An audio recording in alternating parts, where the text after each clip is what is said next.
Hello guys, welcome back to my channel, Mason African Motives. Still working on mathematics for O level, which is Zimsec. So in this platform we have the question paper which is written June 2016, which is paper 1 for mathematics O level. This is just 2 hours 30 minutes that we have, and we are given as we know guys, the instructions and everything. You're supposed to read these instructions and everything when answering questions. That is what is very, very important. All right, so as we know guys, that's what we have. So we shall just quickly rush through the question paper and see what we are given here. So number one, they were given to evaluate on A. So the paper one guys, we know that you're not having calculators. It's just to simplify. So to evaluate. So in this case, we've got 1,4 plus 0,04.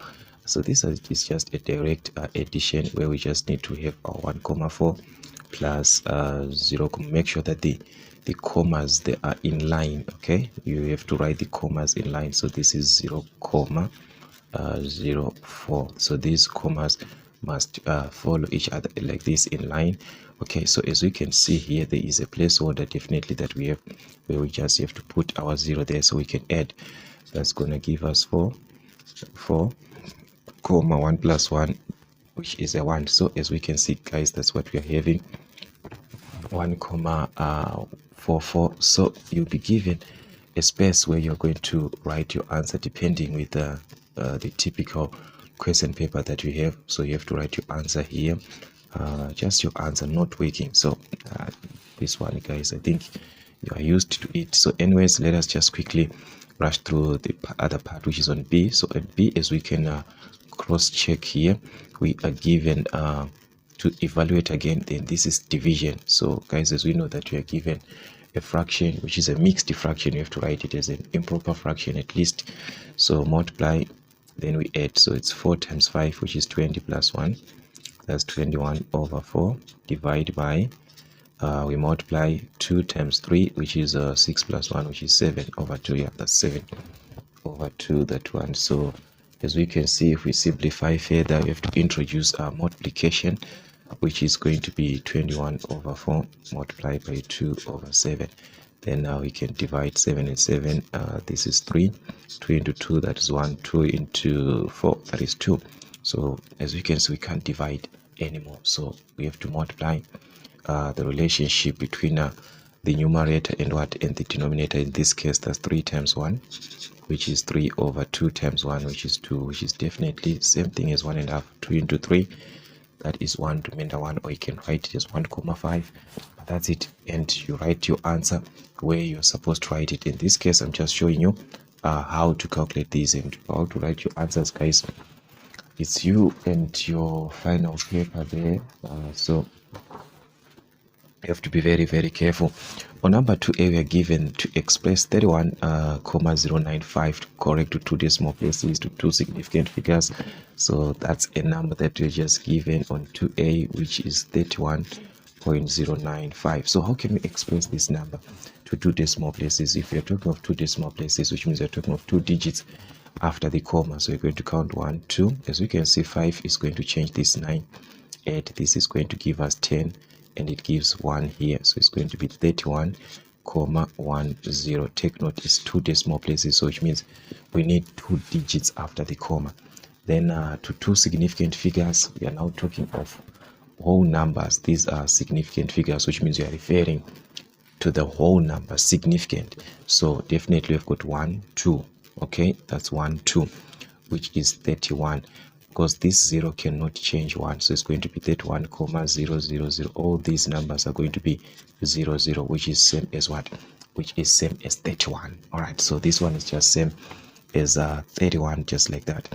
Then we are asked to express 7 over 30 as a recurring decimal. So guys, as we know that you are working with a decimal, you have a fraction where you are given a common fraction, and you must convert that common fraction to a decimal fraction. You have to divide as 30 into 7. That's impossible, so that's gonna just be a 0 there. So which means we have to put a 0 so that we can divide again.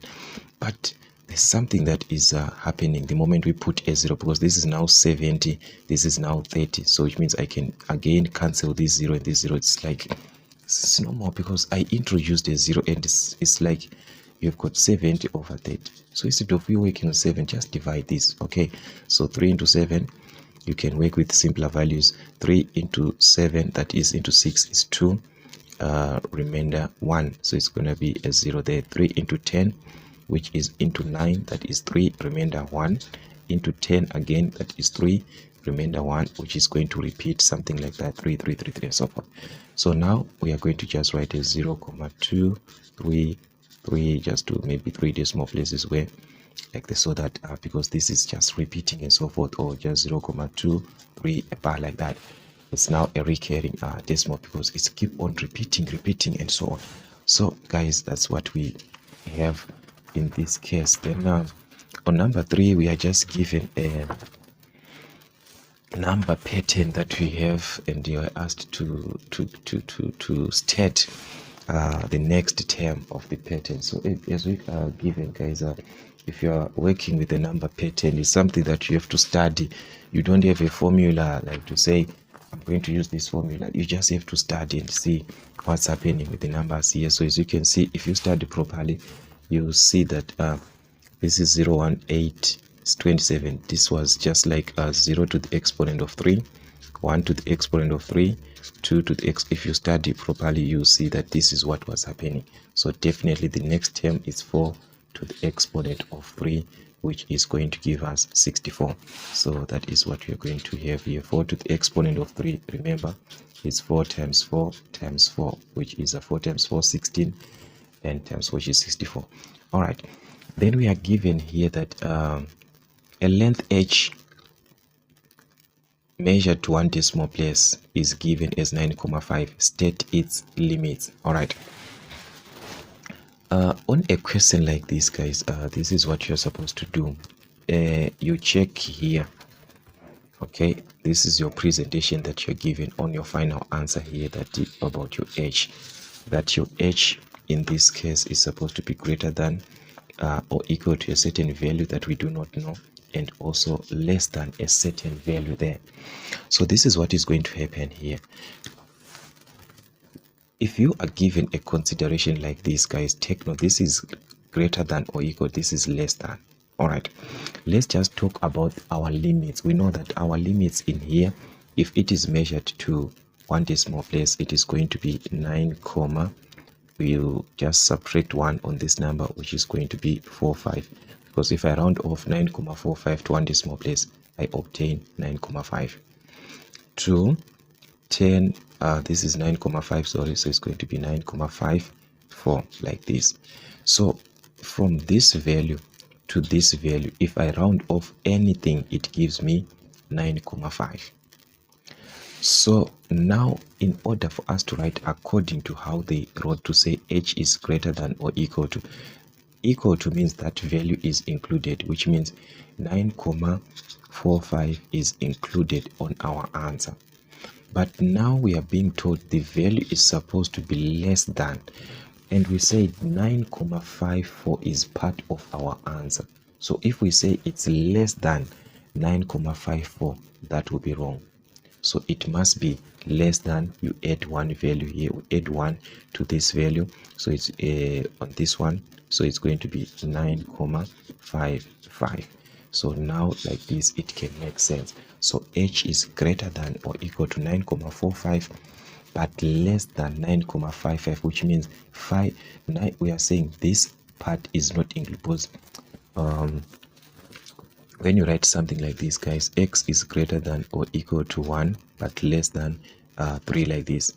When you are stating the values of x, you're going to count 1 and 2. 3 is not part of these values. So that's the same with here, because we have got less than 9,55. This 9,55 is not part of our answer.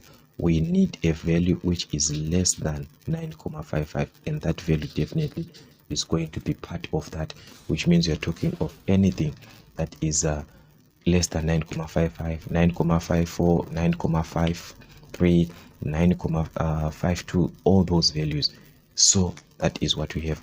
But if this was written like this, h is greater than or equal to a value less than or equal to like this, which means your answer was going to be this one. As it is, you're going to take this because now there is less than or equal to, which means your h must be greater than or equal to 9,45, which is the least value, and the maximum possible value, which is 9,54. If it was like this, because this one, it is referring that the solution is also involved. 9,54 is also part of your answer. So like this is there, because the moment that you write 9,55 and you are given h is less than or equal to, you are now saying 9,55 is part of your answer, of which it's now wrong, because if you round off 9,55 to one decimal place, it gives you 9,6, not 9,5. We want something that is going to round off to 9,5. So 9,6, if you write it like this, it will be wrong. But if it is like this, then this one is correct, because 9,55 is not part of your answer, because we said h is less than this. So that value is not involved. So that is what you are supposed to actually do on that part, which is on question 3. And guys, okay, anyways, I have already done this part, so let's move on to question 3. All right, so I'm going to have this question 4 now, not question 3. All right, which is on question 3. The first part is to factorize completely x squared minus 1 over 36. So guys, as you can see, this is just a direct difference of two squares, where you just need to find the square root of what? Of the given numbers. Square root of x squared is x plus square root of 1 over 36, which is going to be 1 over 6. One bracket is going to add, another bracket is going to subtract, just like that, guys. This is a difference of two squares, because you can find square root of 1 over 36, square root of 1 plus or minus 1, square root of 36, which is 6. So another one add, another one subtract. Remove brackets and then simplify. It's not just to remove brackets. After you have removed the brackets, then simplify. That is the instruction that we are given. This is not 5b, this is 5a, guys. This is a, not 4a plus b. Okay, 4a plus b, not the one that I have written there.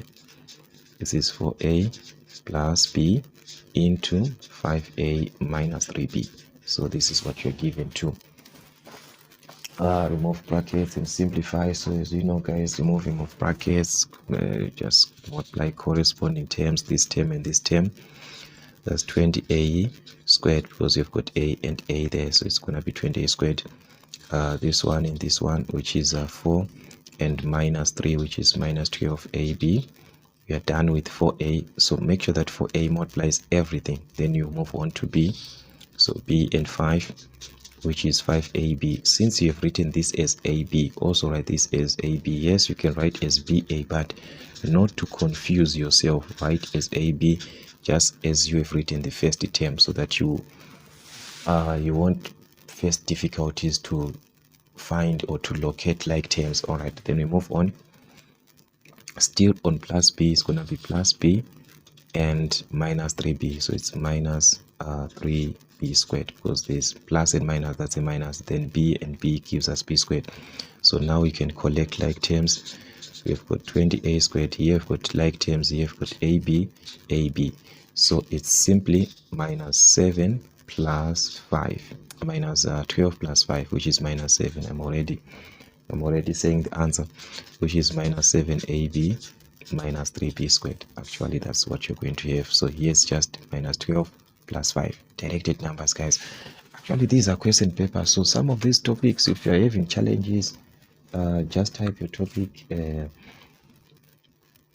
and followed by a Mason African motive, so that you'll be able to see that topic, because most of these areas we've done them. So it's just like revisions now, guys. As you can see, we're just revising here. So solve the simultaneous equations. As you can see, guys, on the typical simultaneous equations, there are so many methods: elimination, substitution, so many methods that you can use, but the first thing that I just want us to see is that we can actually rearrange this equation in terms of x and y. The first equation, which is going to be minus 3x plus 6y is equal to 1, because the second equation is in terms, so you can just start with x also. Already the second equation, it has got 3x plus y, which is equal to 13. So as you can see, we've got x and x, y and y. We can properly see our values there. So how are we going to solve such type of an equation? That is the question now. So like I said, we've got different methods, but guys, taking just an advantage to see that we have got 3 here, we've got 3. So let's take advantage of that we can actually eliminate, or we can remove this x, because these terms are the same. But how are we going to remove minus 3 and plus 3? Definitely we have to add, because the signs are different. So like I said, guys, please watch those videos. Minus 3 plus 3, that's a 0 there. 6 plus y, this is same as 1y, so it's 6 plus 1, which is 7y, is equal to 1 plus 13, which is 14. Definitely divide by 7. By 7, y is equal to 2. 14 divided by 7, which is 2. So I have got the value of y in this case, which is 2. I want to find x. So this is what I can do. I can simply substitute into any of these equations, guys. As you can see, we can simply substitute, or I can make y to be the subject here. Y is equal to 13 transpose 3x to this side is going to be minus 3x. All right, so if I can write it like this, then I can simply, I want to find x. I found the value of y and I want to find x. Then why am I transposing? Just substitute, because we have got already the value of y. All right, anyways, let's just substitute, guys. 3x plus our y here, which is 2, is equal to 13. Just like that, because already we have transposed the, if we can, already we have found like the value of y. So there's no need for us to transpose to find anything here. Just substitute the value of y, which is 2. Okay, so 3x is equal to 13 minus 2, which is going to give us 11, guys. 13 minus 2, which is going to give us 11. So definitely we have to divide by 3, both sides by 3, both sides, which is going to be 11 over 3, or just 3 into 11, that is into 9. We are going to have it 3 times. Then there's going to be a remainder of what? Of 3, of 2 over 3. It can't be a remainder of 2. Is it a remainder of 2, guys? Okay, just cross check with you there. It must be a remainder of 2, because we are having 9 plus 2, which is 11 there. So that's what we are having. So actually, if we are to cross check the values, they must give us the same thing, maybe on a way that you want to prove your values. They must give you the same thing, guys. This is not something that is supposed to be so scary to find fractions or to find whole numbers and so forth. This is something that is not supposed to be so scary. Okay, you are just supposed to give your values, and like I said, you have the position for x, the position for y, therefore you have to write your values there. So that's it, guys, on question number 5. I think everything was clear there. Then on question number 6, we're given the universal set. As you can see, our universal set is having elements from 0 up to 9, and A is a set of prime numbers. So let's just talk about this A. Yes, they might ask us about this A later on, but it is best for us to just know it. We have given that A is a set of prime numbers. What do we refer to prime numbers? Prime numbers, guys, we are referring to those numbers which are exactly divisible by 1 and itself. So which means you're talking of 2, 3, 5, 7, 1 and itself. All right, so these are the elements that we are going to have in set A, which is 2, 3, 5 and 7. All right, then we move on to set B. We've got something about B, which is a set of factors of 12. These are factors. Remember, factors are the numbers that when you they are exactly divisible. Like when you divide that number by, you divide 12 by that number, you obtain an exact value. Like 12 divided by 1, that's 12. 12 divided by 2, that's 6. These are factors. Then 12 is a multiple of those numbers. Okay, So which means we are referring to elements such as 1, 2, 3 is a factor, 4 is a factor, 6. Okay, but these are not factors. So we've got 1, 2, 3, 4, and 6. So these are factors of 12. 12 divided by 6, that's 2. Divided by 4, that's 3. Divided by 3, that's 4. Divided by 2, that's 6. Divided by 12, by 1, that's 12. So these are factors of 12, and 12 is a multiple of these numbers. So then let's answer the question. The first question is to list the elements of A. So actually, we have listed the elements of A, which is our item 1, which wanted us to list the elements of A. Then A intersection B. So remember, guys, intersection, that means these are the elements which are found in both sets. They are found in both A and B. Remember that. So that means A intersection B is going to give us which elements are we seeing in both A and B. When we look into this set A, we are going to see these values. In B, they are also there. So which elements are we talking of here? We're talking of 2. You can see that 2 here is common. We have got 3, which is common. So these are the only ones that are common, which is 2 and 3. So sometimes they can ask you to find the number of elements. So the number of elements, you calculate, you count how many numbers are there, which is 2. But in this case, you list. It's all about to list. To list is to write down the values. Then I think that's it. Okay, like this one on B, like number of elements. This one you have to state how many elements are there in that set, which they are referring to as A union B complement. So how can you find a union B complement without a union B? Because complement, remember, this means complement elements which are not part of this set. So definitely we have to find a union B first. Before we talk of its complement, what is in a union B? And a union B, this is a combination of sets. You are combining these sets, what is in A and what is in B together. So we have to combine here. We've got 1. Okay, we have got a 2. You don't repeat these values. You've got 3. We have got 4. We have got 5. We have got 6 and 7. So these are the elements that we can see, that we can combine when in this set. So A union B, now it means those elements which are not part of this set, but they are in the universal set, which is the mother set. So we have to go back to our universal set. Remember, our universal set was carrying elements from 0 up to 9. That was our universal set. That sign now for the universal set, guys. But it was 0 up to 9, 2, 3, up to 9. So that's our universal set, this one up to 9. All right. So now what we need, guys, is to find those elements which are not here, but they are in the universal set there.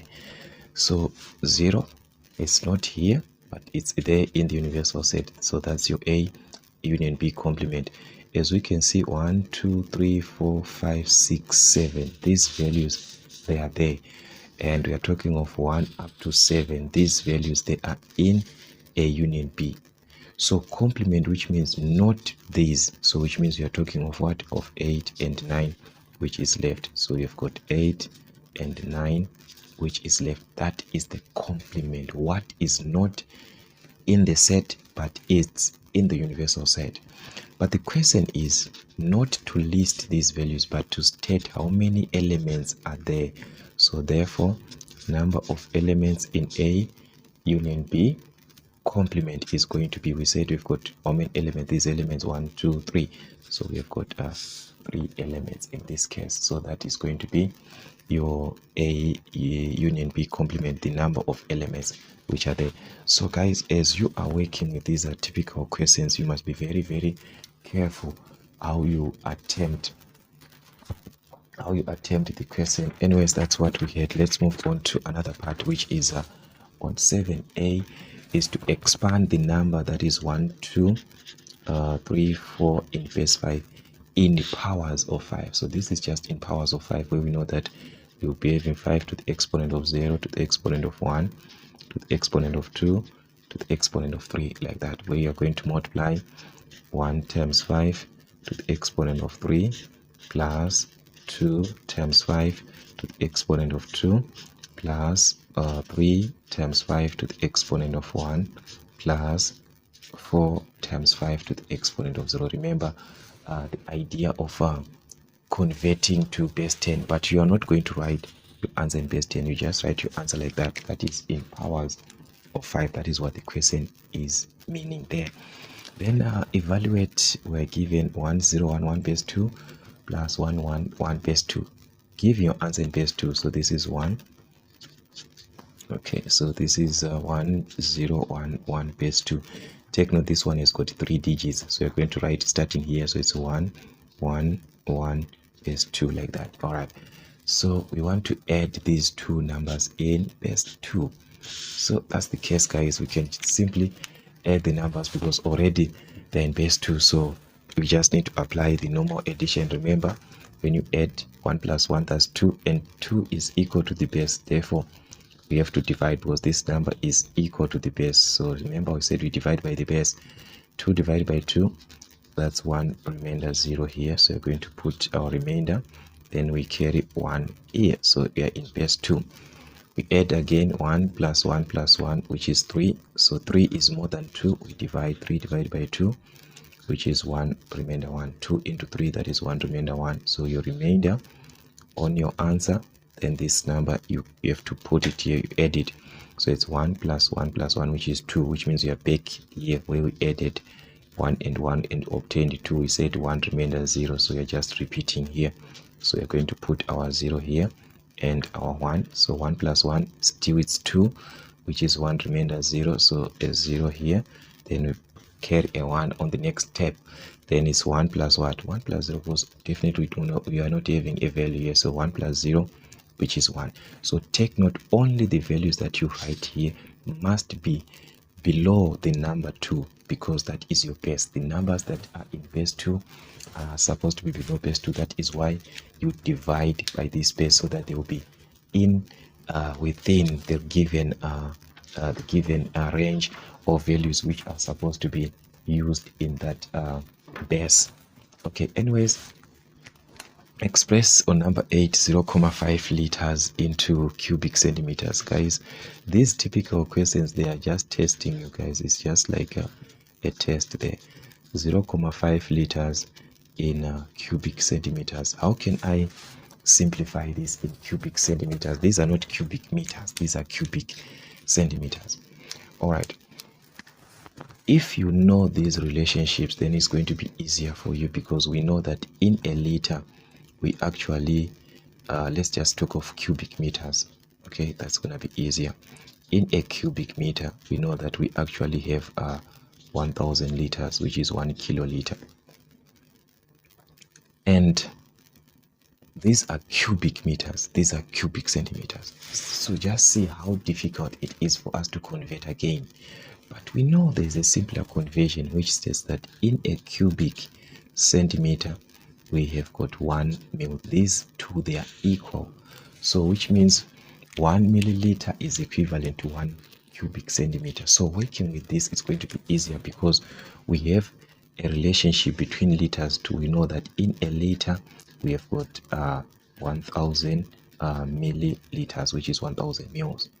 So if in a liter we've got 1000 mils, what about 0.5? So definitely, because we want to use this conversion, this one.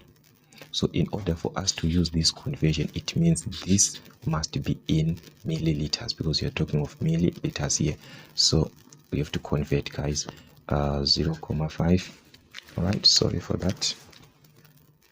So it's gonna be 0.5 liters is equal to how many mils? We do not know. So using your simple proportion, guys, you just have to multiply 0.5 over 1 times 1000 mils. Your answer is now in mils.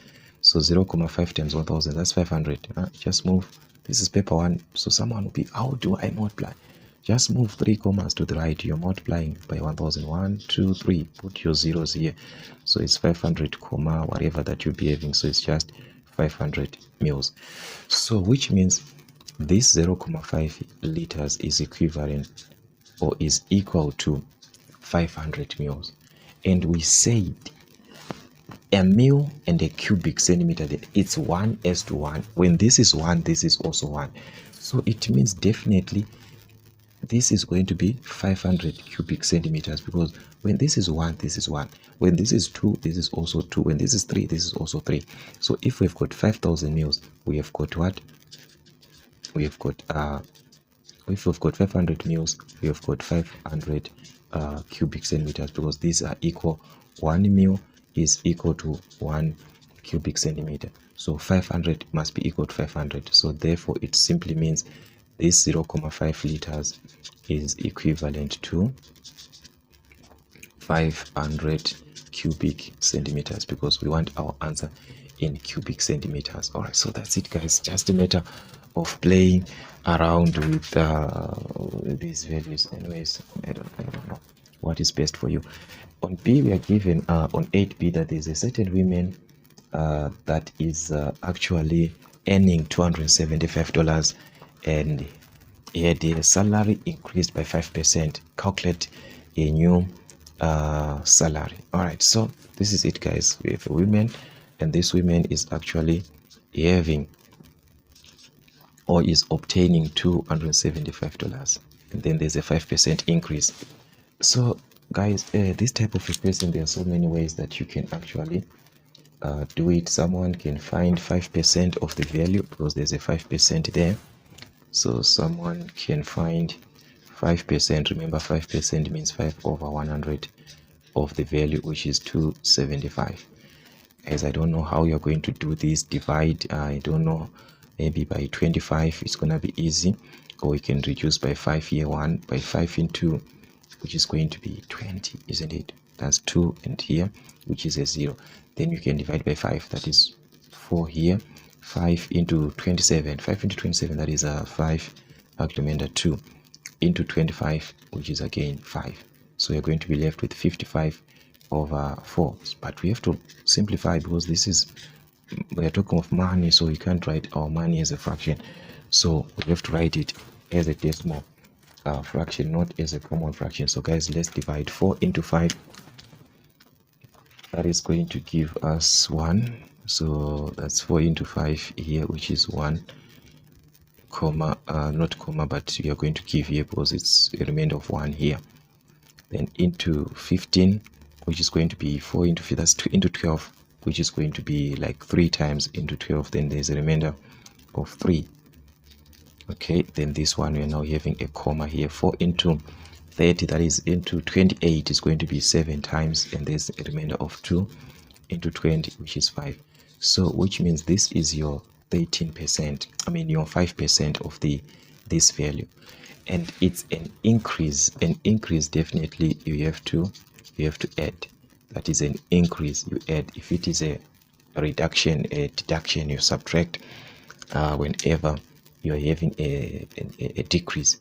But an increase you have to add. So which means you are going to add $275 to the increase that was increased of $13.75. So take note, the commas should be in line. So this one is same as comma 00, because remember, when you are referring to money, you have to write 2 decimal places. So it's going to be $13.75. So let's add, guys, and see what you're going to have. So as you can see, you are adding to 0, so there's no effect here. 5 plus 3, which is going to give us 8. 7 plus 1, which is 8. Then 2 plus, yes, like we've got a 0 here, which is 2. So this is what you're going to have, guys. $288.75 for the increase. Or someone can say,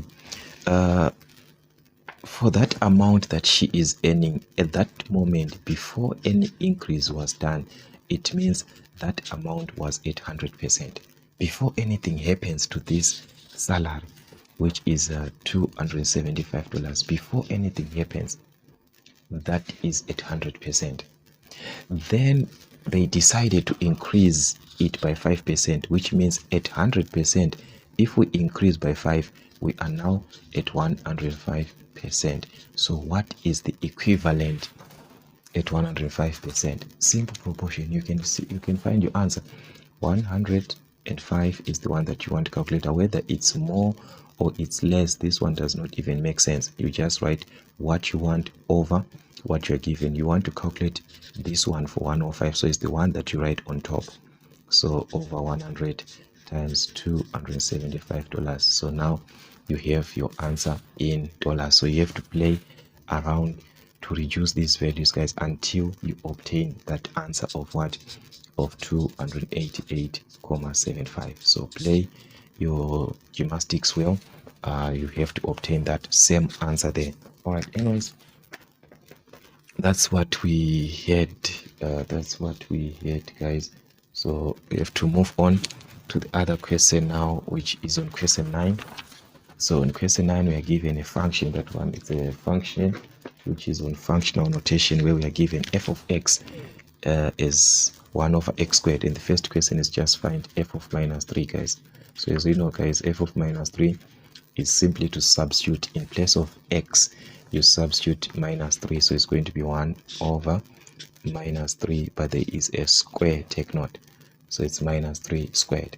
So it's going to be 1 over negative squared, that's a positive 3 squared, which is 9. So our f of minus 3 is going to give us 1 over 9, just like that. All right, then we move on to B, where they are saying now find the values. This is not just a value, but these are the values of x when f of x is equal to 1. Okay, this is our f of x. So they are saying f of x is supposed to be equal to 1. Which one is our f of x? This is our f of x here, which is 1 over x squared. So they are simply saying 1 over x squared is equal to 1. Solve that equation just like that. So you're now forget about functional notation when you are at this stage.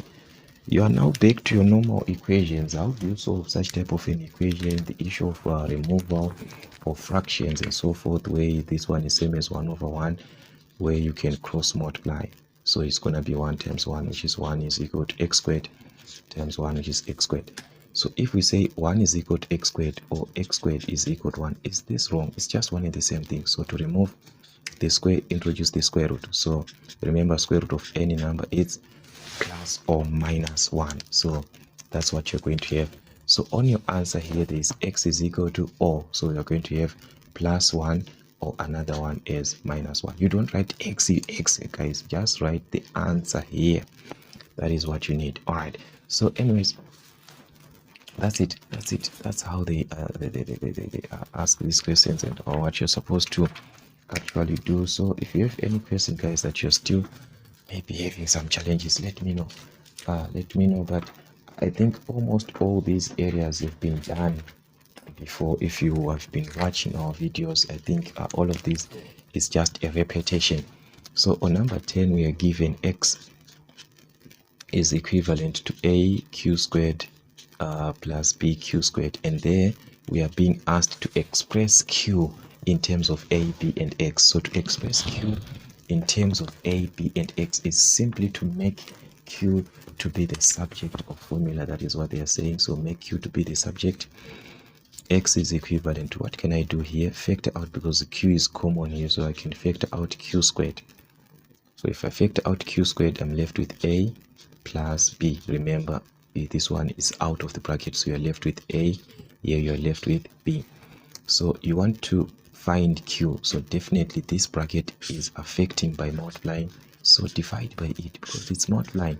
The opposite of multiplying is to divide, so you divide both sides. So that means if I divide both sides, I'm going to be left with the q squared, which is equal to what is on this side, which is x over a plus b. But this is not q, this is q squared. So how can we obtain q? We have to introduce the square root both sides, knowing that the square root of any number is plus or minus, just like what we did on that previous question. Square root of 1 was plus or minus 1. So square root of this, we do not know what we are going to have there, but it's going to give us a plus or minus of that answer. So you just put it everything under the square, and take note the square root is covering everything. This square root is covering everything. All right, so paper 1, remember, it's correct answer only, no matter how you show you're working. So if you are not quite careful on your answers, it will affect you, because once your answer is wrong, everything is wrong. No matter how good you at your calculations, everything will be wrong.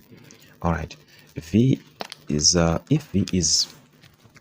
if v varies jointly as h, so this is jointly as h is joint variation h and the square of r. So this is like direct variations joined together, because we are not given any inverse there.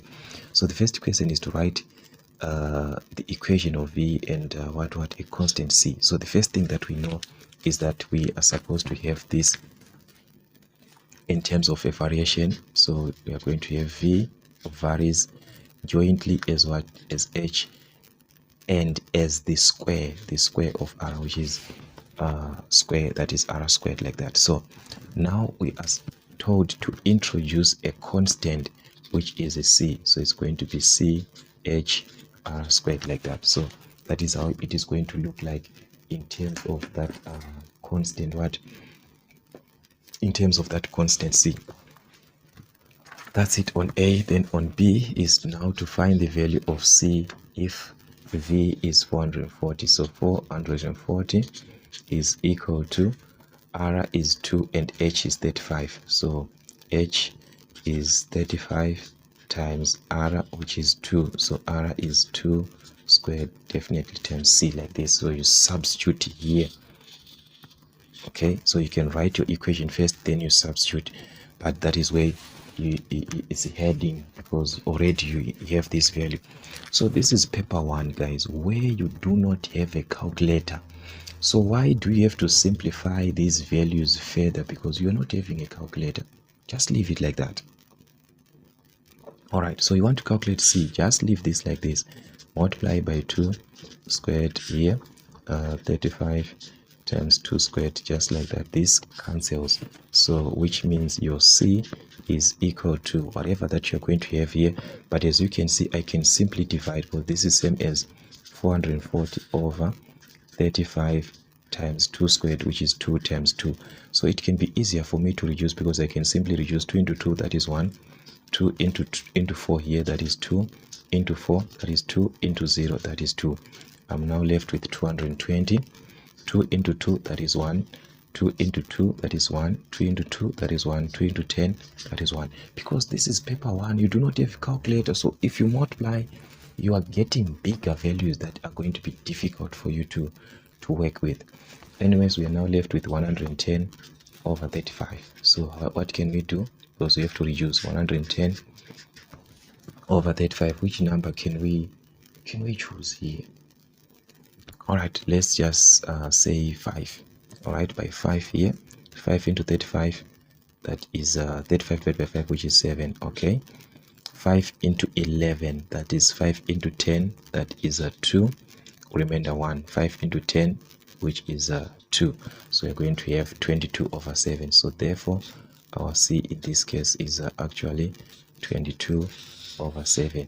So actually this formula, if you are to trace it back, you see it has something that has to do with our solid shapes, which is actually the volume of a solid, which is this one is going to be a cylinder, because that's base area times height, so it's going to be a cylinder.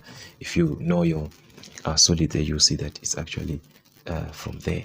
So but the procedure, guys, I'm not saying it's wrong for you to combine these values. I'm saying you can do that, but know that you'll be working with bigger values, and they are going to be harder or difficult for you to divide unless you are good at division and multiplication. You know that one very well, then do it. Then you can actually do it. It's not a problem like to do that. So guys, please take note. Don't say you say this is wrong. No, I never said so.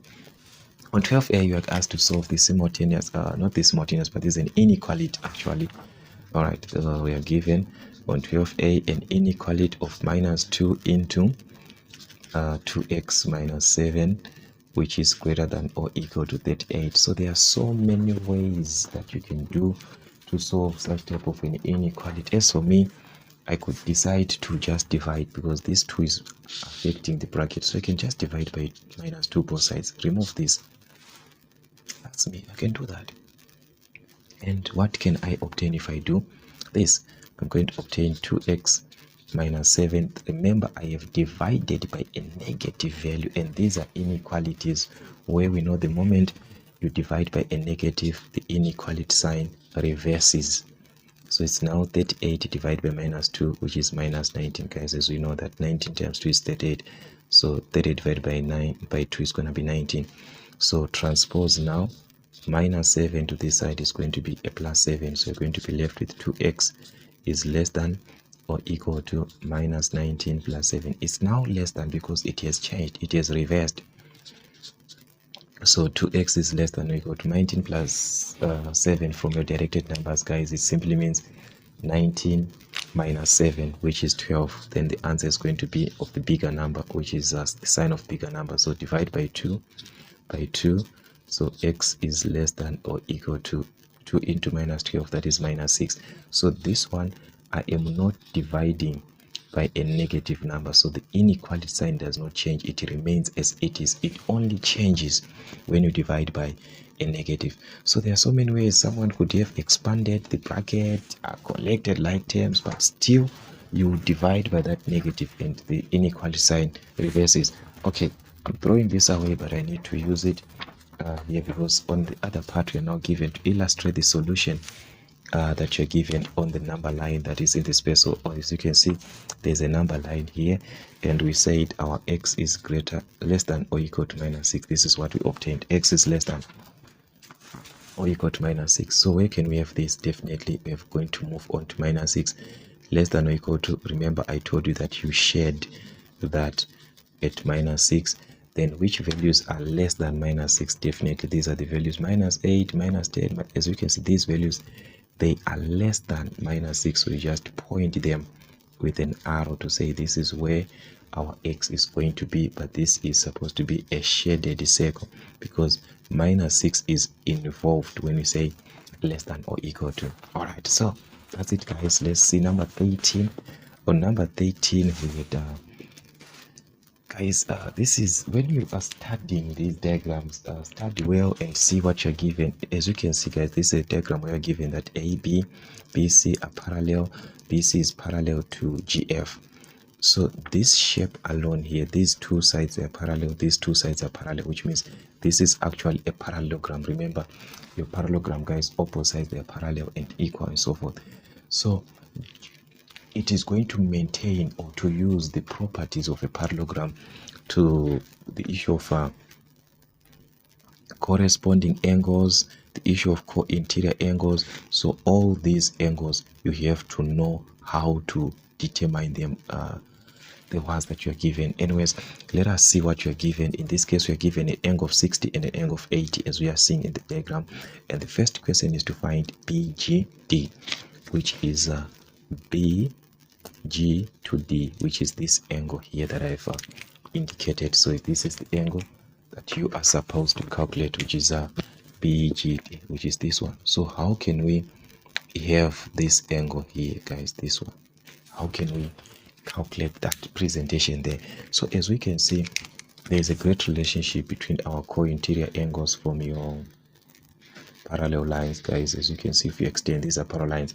So this angle here and this angle here must give us 180 degrees from what? Co-interior angles. So if these two can give us 180, therefore BG is simply 180 degrees minus 60 degrees, which is 120 degrees, just like that.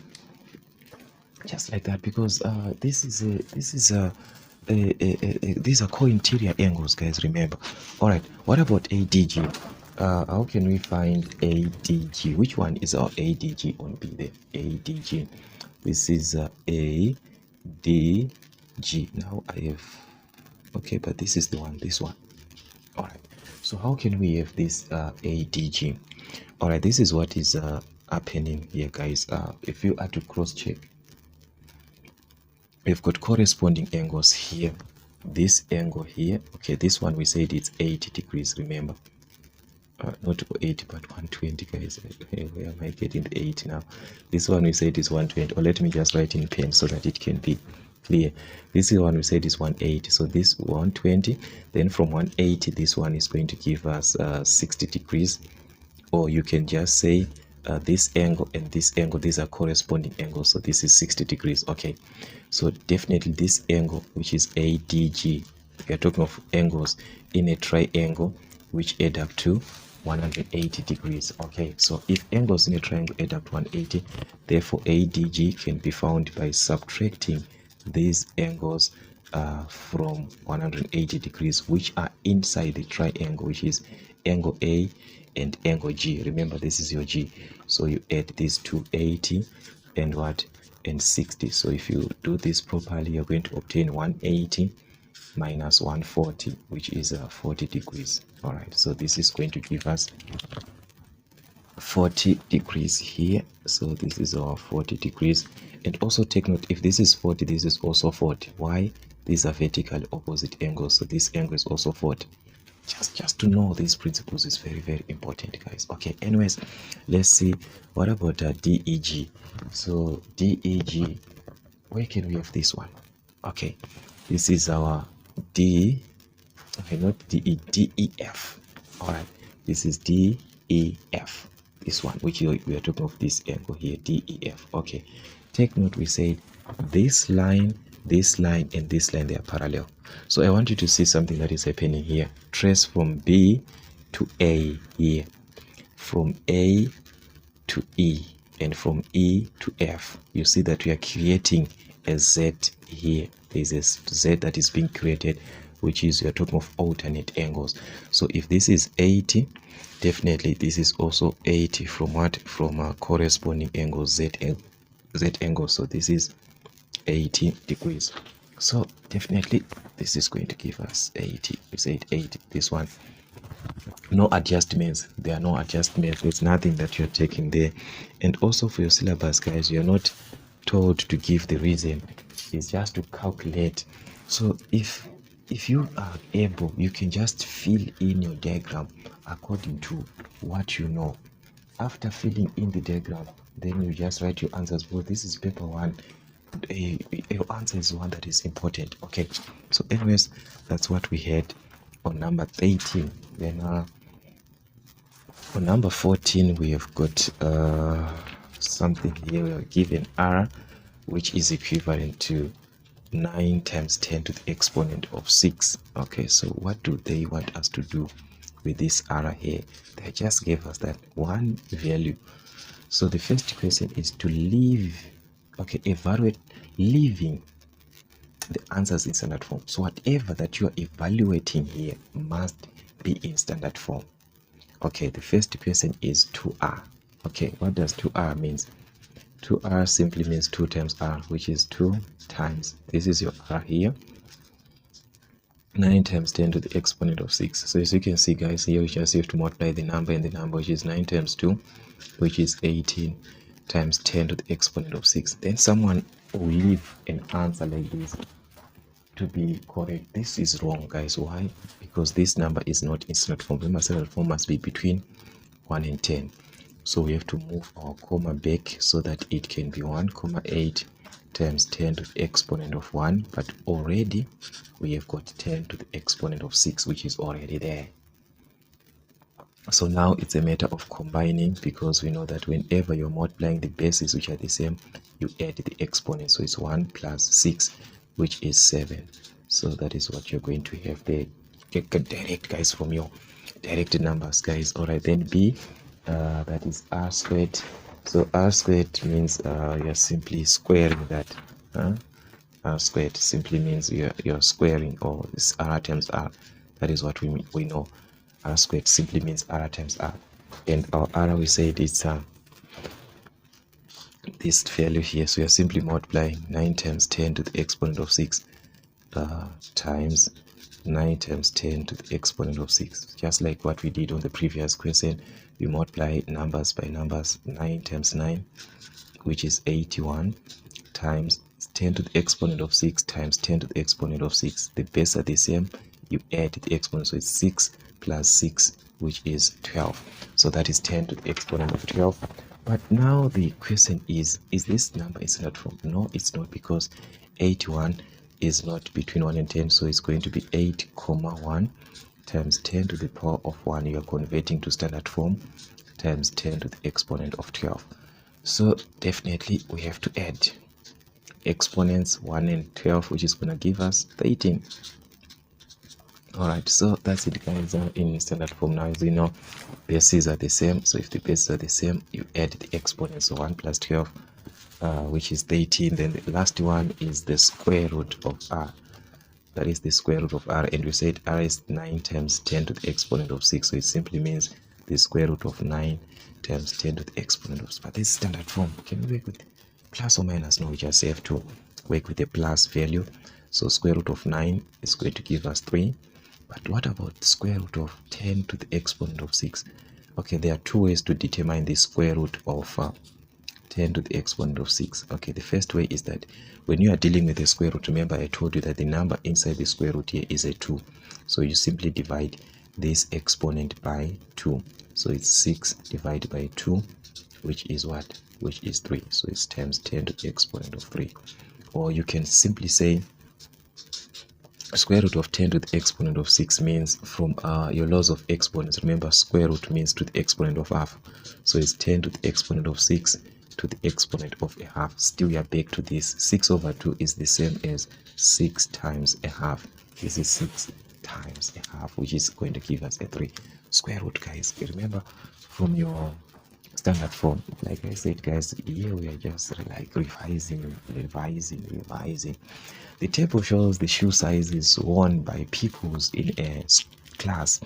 There are those who wear shoe size 5, 6, 7, 8, and 9. Find the total number of pupils in the class. So the total number of the pupils is actually the frequency. You don't add this is shoe size, guys. This is not number of people. You are adding the number of people to say those who wear shoe size 5, they are 6. Those who wear shoe size 6, they are 14. So you add all these. Okay, so if you add properly, guys, you must obtain, I don't know, something like 42 there. Just add these numbers properly, you must obtain 42 there. Okay, then the model shoe size, guys, even you can use your fingers just to add this one plus this one, 42. Then the model shoe size, this one with the highest frequency. So this is our frequency. The highest frequency is at 14.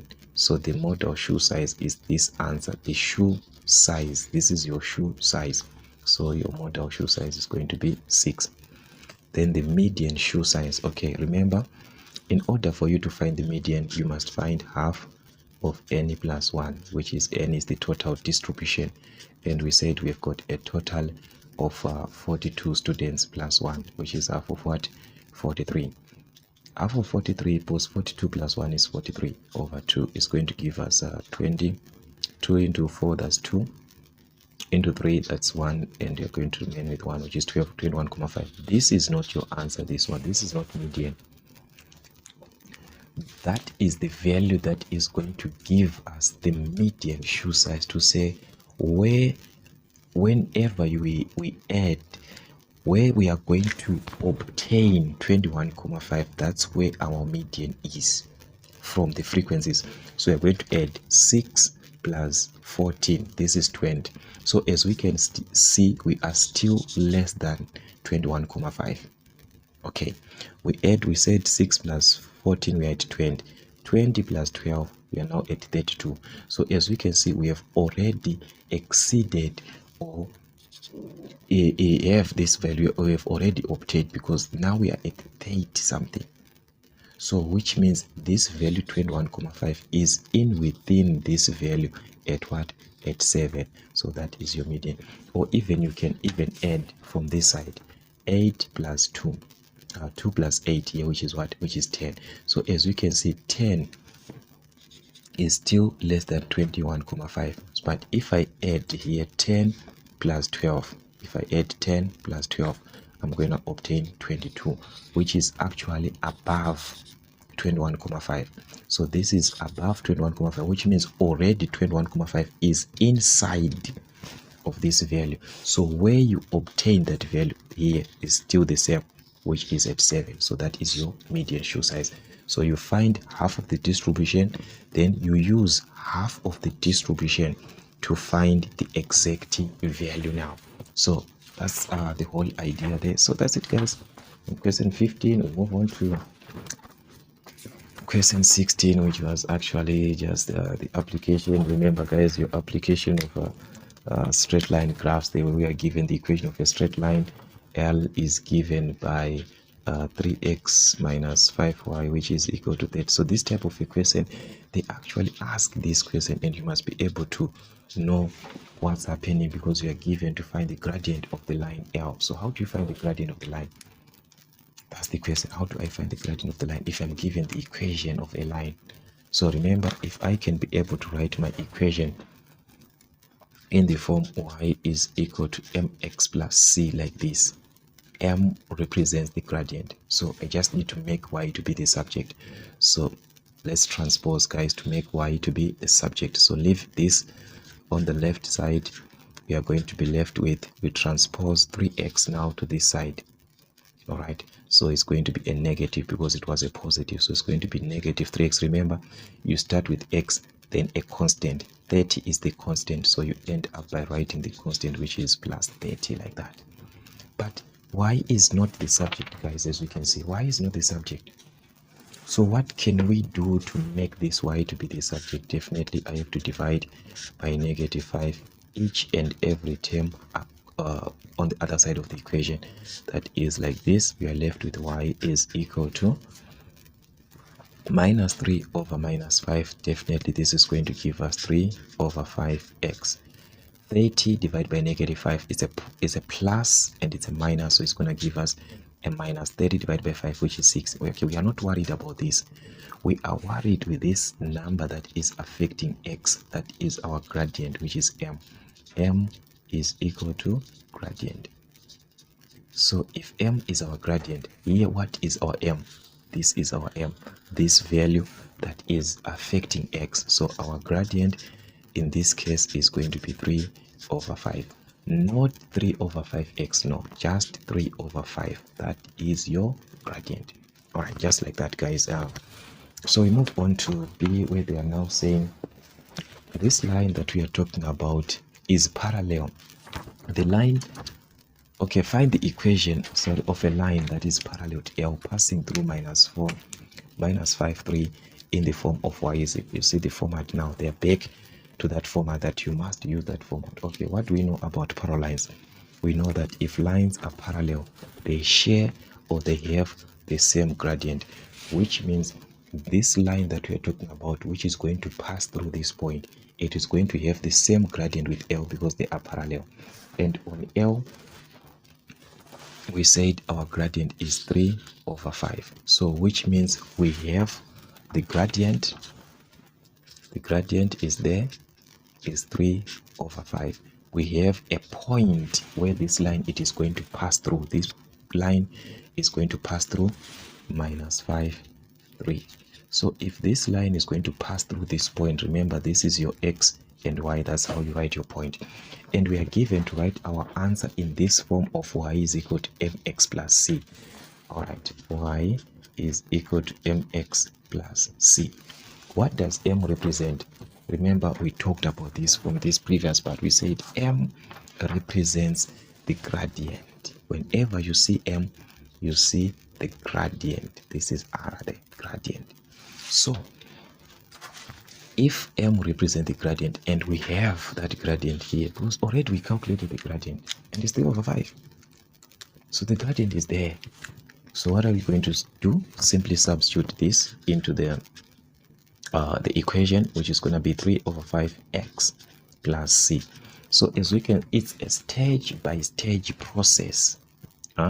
You have to do it stage by stage. Substitute the gradient first, then you have to calculate this value of c here, which is the y-intercept. But how can we calculate this c? Take note, we have got x, we have got y, which are there. So these ones we are going to substitute from the point that you are given. This one, you substitute this, x is -5, y is 3.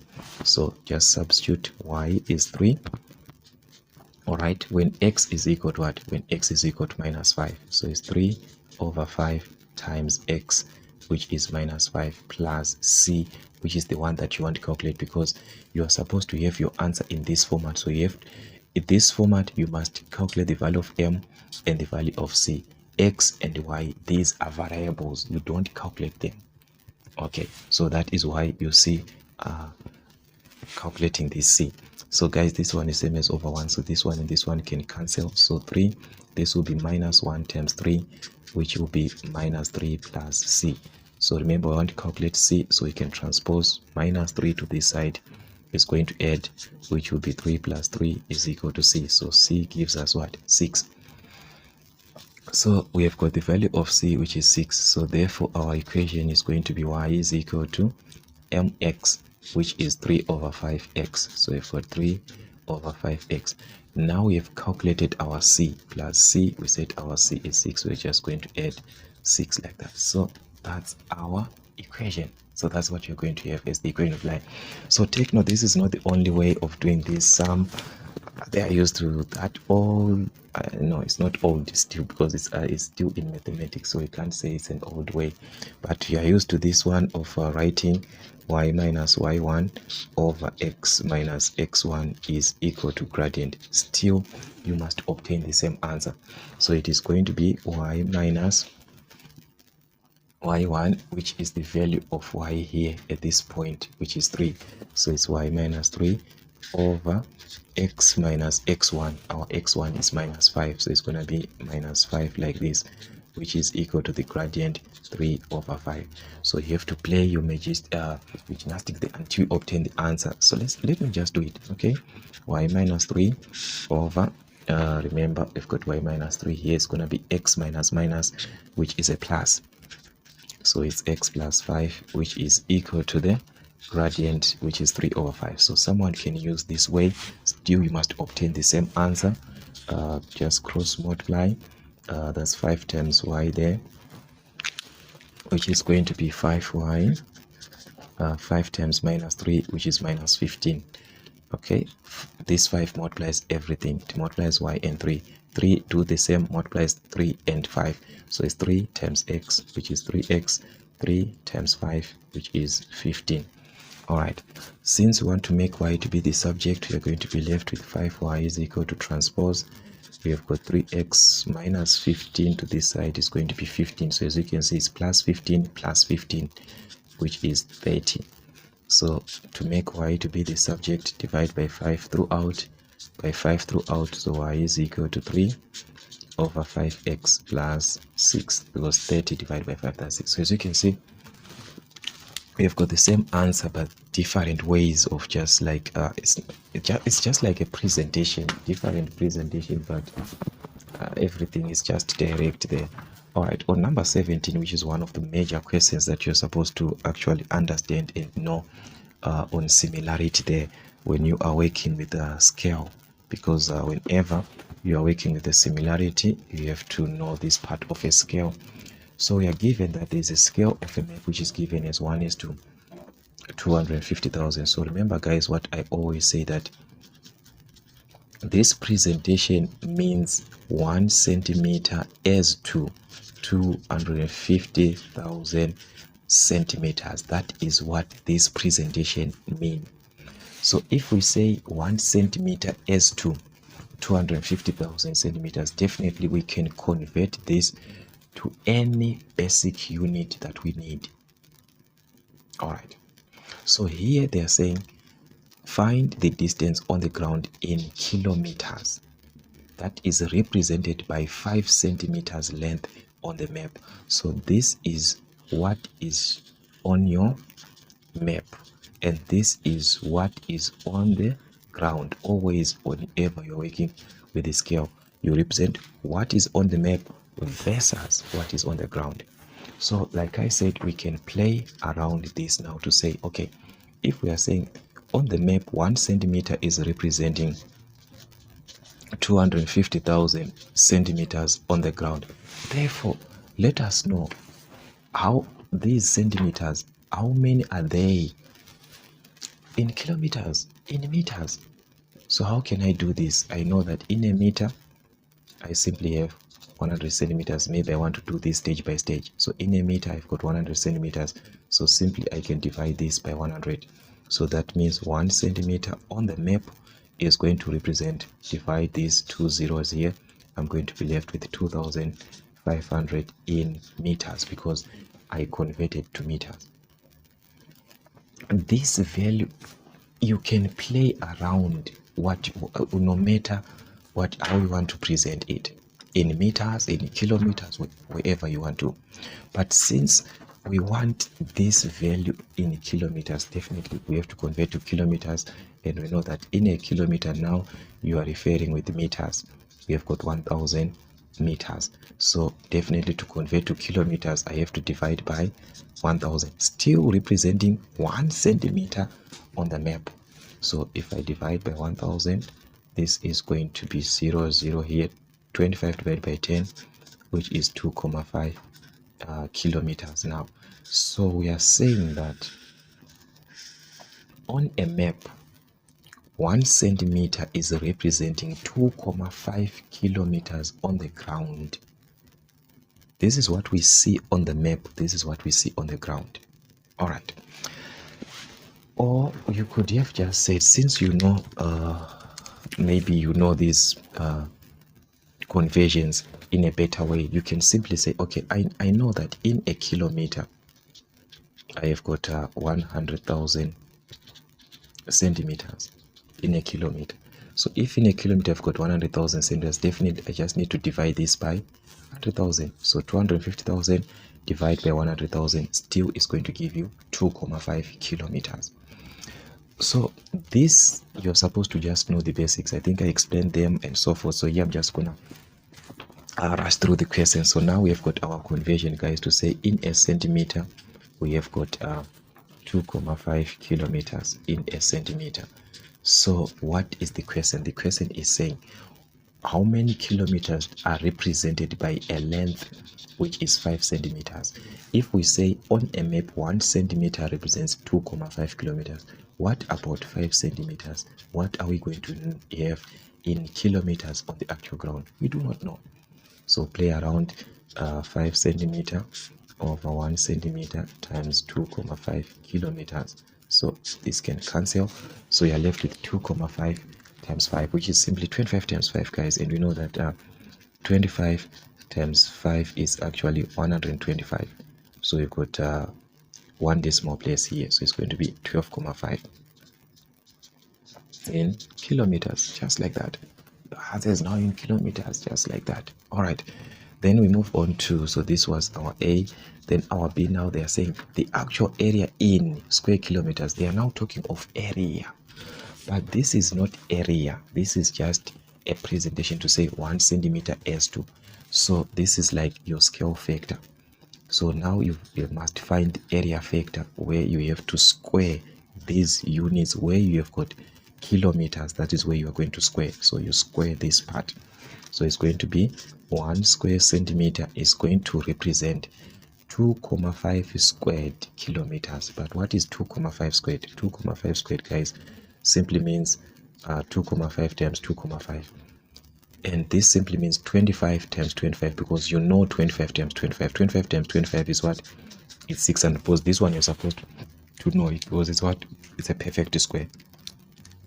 If you don't know this, then it's a problem, because what if they ask you to find the square root of 625?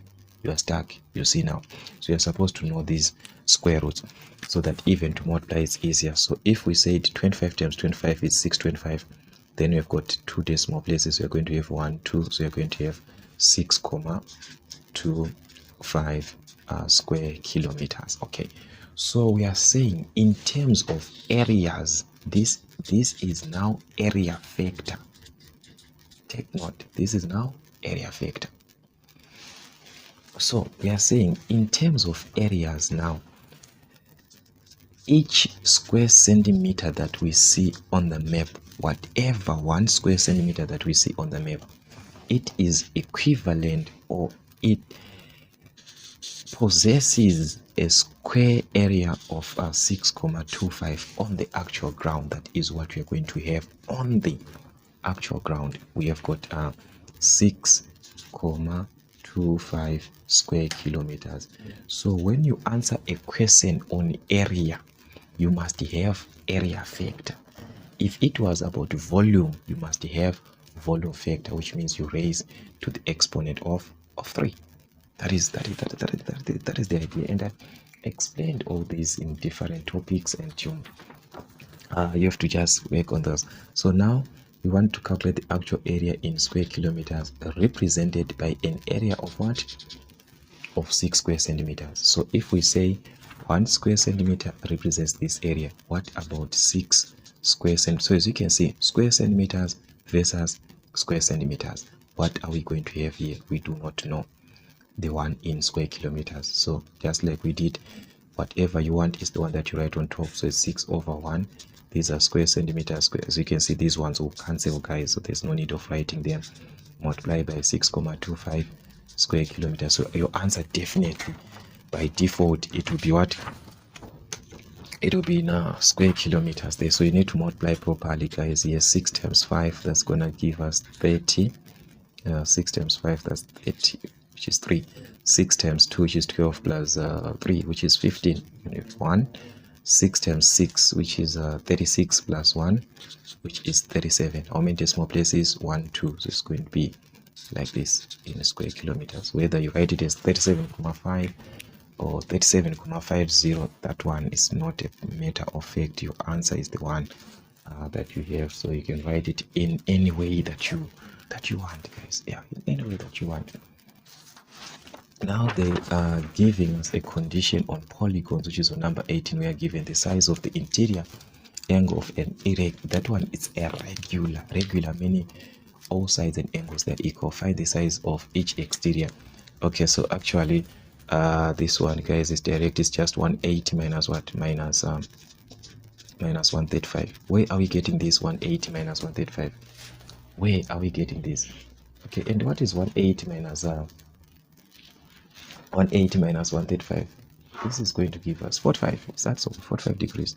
This is actually coming this way to say, whenever you're working with a polygon, let's say you've got a polygon there which is going, this is your interior angle here, and this is your exterior angle. So I told you guys the interior angle and the exterior angle, they lie on a straight line. So if you are given one, you can find another one. So that's your exterior angle. Then the order of rotational symmetry of the regular polygon. Remember, the order of rotational symmetry of any regular polygon is equal to the number of what? Number of sides. As long as it's a regular polygon, it's number of sides. So which means you just need to calculate the number of what? Of sides. How can you calculate the number of sides? Remember, it's a regular polygon, so you can work with the interior angle or you can work with exterior angle. Why? Because I know that sum of exterior angles, they add up to 360 degrees. So just divide 360 divide by 45 degrees, and this is going to give us 8. So this polygon has got 8 sides. So if this polygon has got 8 sides, which means also the order of rotational symmetry is what? Is 8. So that is our order of rotational symmetry, which is 8. Then state the special name of the regular polygon. What is the name with 8 sides? So this is going to be a regular octagon. Remember, octagon, 8 sides. It's going to be a regular octagon. Not just an octagon, but a regular one. All right, if it is irregular octagon, specify the type of octagon that you are talking about. Is it regular or it's irregular? Simplify, definitely you have to factorize, guys. And also factorization, I don't know which one is best for you. I talked about different ways. Remember, I told you that whenever the coefficient of a squared like that, if it is a or x is 1 like this, you can factorize this direct, because this is the coefficient of x of a squared is 1. So you just have to open 2 brackets here. So you can do this in an easier way. Yes, you can do the longer way of factorization, but you can just put it this way. We have got a, and you focus with 2 here. What are the factors of 2? Which gives us minus 3. Factors of 2, which gives us minus 3. Definitely it's minus 2 and minus 1. Minus 2 times minus 1 is 2. Minus 2 plus minus 1 is 3. It's minus 3. So you've got a minus 2, a minus 1. That's what you're going to have. Or you can do the longer way, guys, of factorization, where you have to multiply the first term and the last term. Yes, you can do that. Okay, we are dividing, so introduce multiplication is going to be 1 minus a over 1. But now the question is, this is a minus 1, this is 1 minus a, and these two cannot cancel. They cannot cancel. So what am I going to do so that they can be same? Remember, I told you guys that if you have got a bracket which is similar to another bracket, but the difference is on the signs which are possessed by the numbers which are inside of what, which are given. Like this one, it's minus a, this one is positive a, this is plus a, this is minus plus 1, this is minus 1. You simply introduce a negative. The moment you introduce a negative, the brackets will be the same. Okay, just introduce a negative, then the brackets will be the same. So the moment I introduce a negative, which means this bracket and this bracket is the same, so it can cancel. So I'm left with minus times 1, which is minus 1 over a minus 2.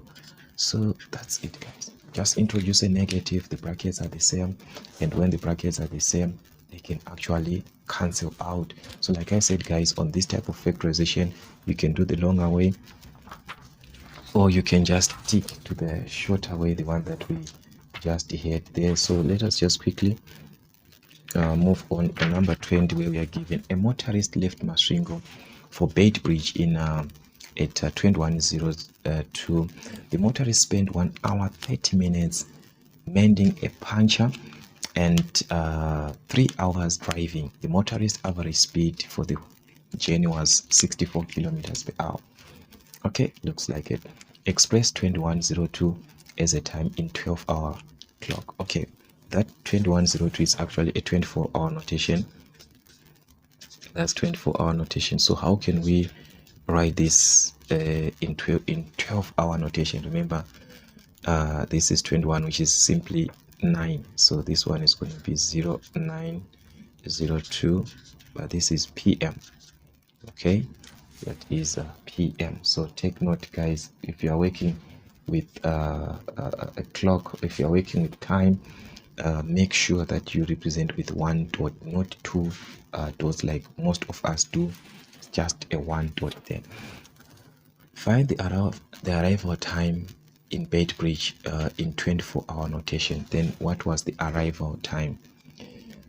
We departed, or actually this was our time, like at 21:02.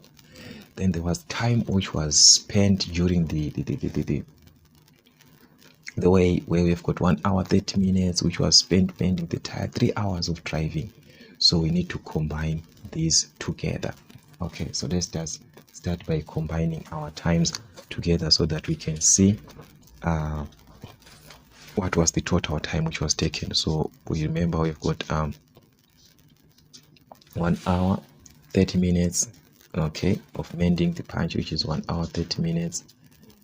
Then we have got 3 hours of just driving. So if we add 3 hours here, it's going to be 4. So it's going to be 4 hours 30 minutes. So all in all, we have got 4 hours 30 minutes for this journey. So what was the time that was taken to arrive to this place? Take note, we started at 21:02, so we need to add 4 hours. 21:02, then we add 4 hours 30 minutes. So if we add 4 hours 30 minutes, this is what is going to happen. This is going to give us 2, 3, 4 plus 1, which is 5, and 2 plus, which is 2. So our answer is going to be 20, but there is no time like this, guys. 25:32, which means we have actually exceeded our time frame that we are supposed to have, which is at 00, which is 2400 hours. So what can we do? We have to subtract for that day. So we are going to subtract 2400 instead of 00, just uses 24 like that. So 32 minus 00, that is 32. 5 minus 4, which is 1, 2 minus 2, which is 0, so which means that will be our time, which is 0132. Take note, they said in 24-hour notation, so it arrived at 0132. If it is 12-hour notation, then you're going to write it as 1.32 a.m. This is in the morning. This one is 1 in the morning, so that is what you have. But our answer in 24 is just like that. Calculate the distance between Masvingo and Beitbridge.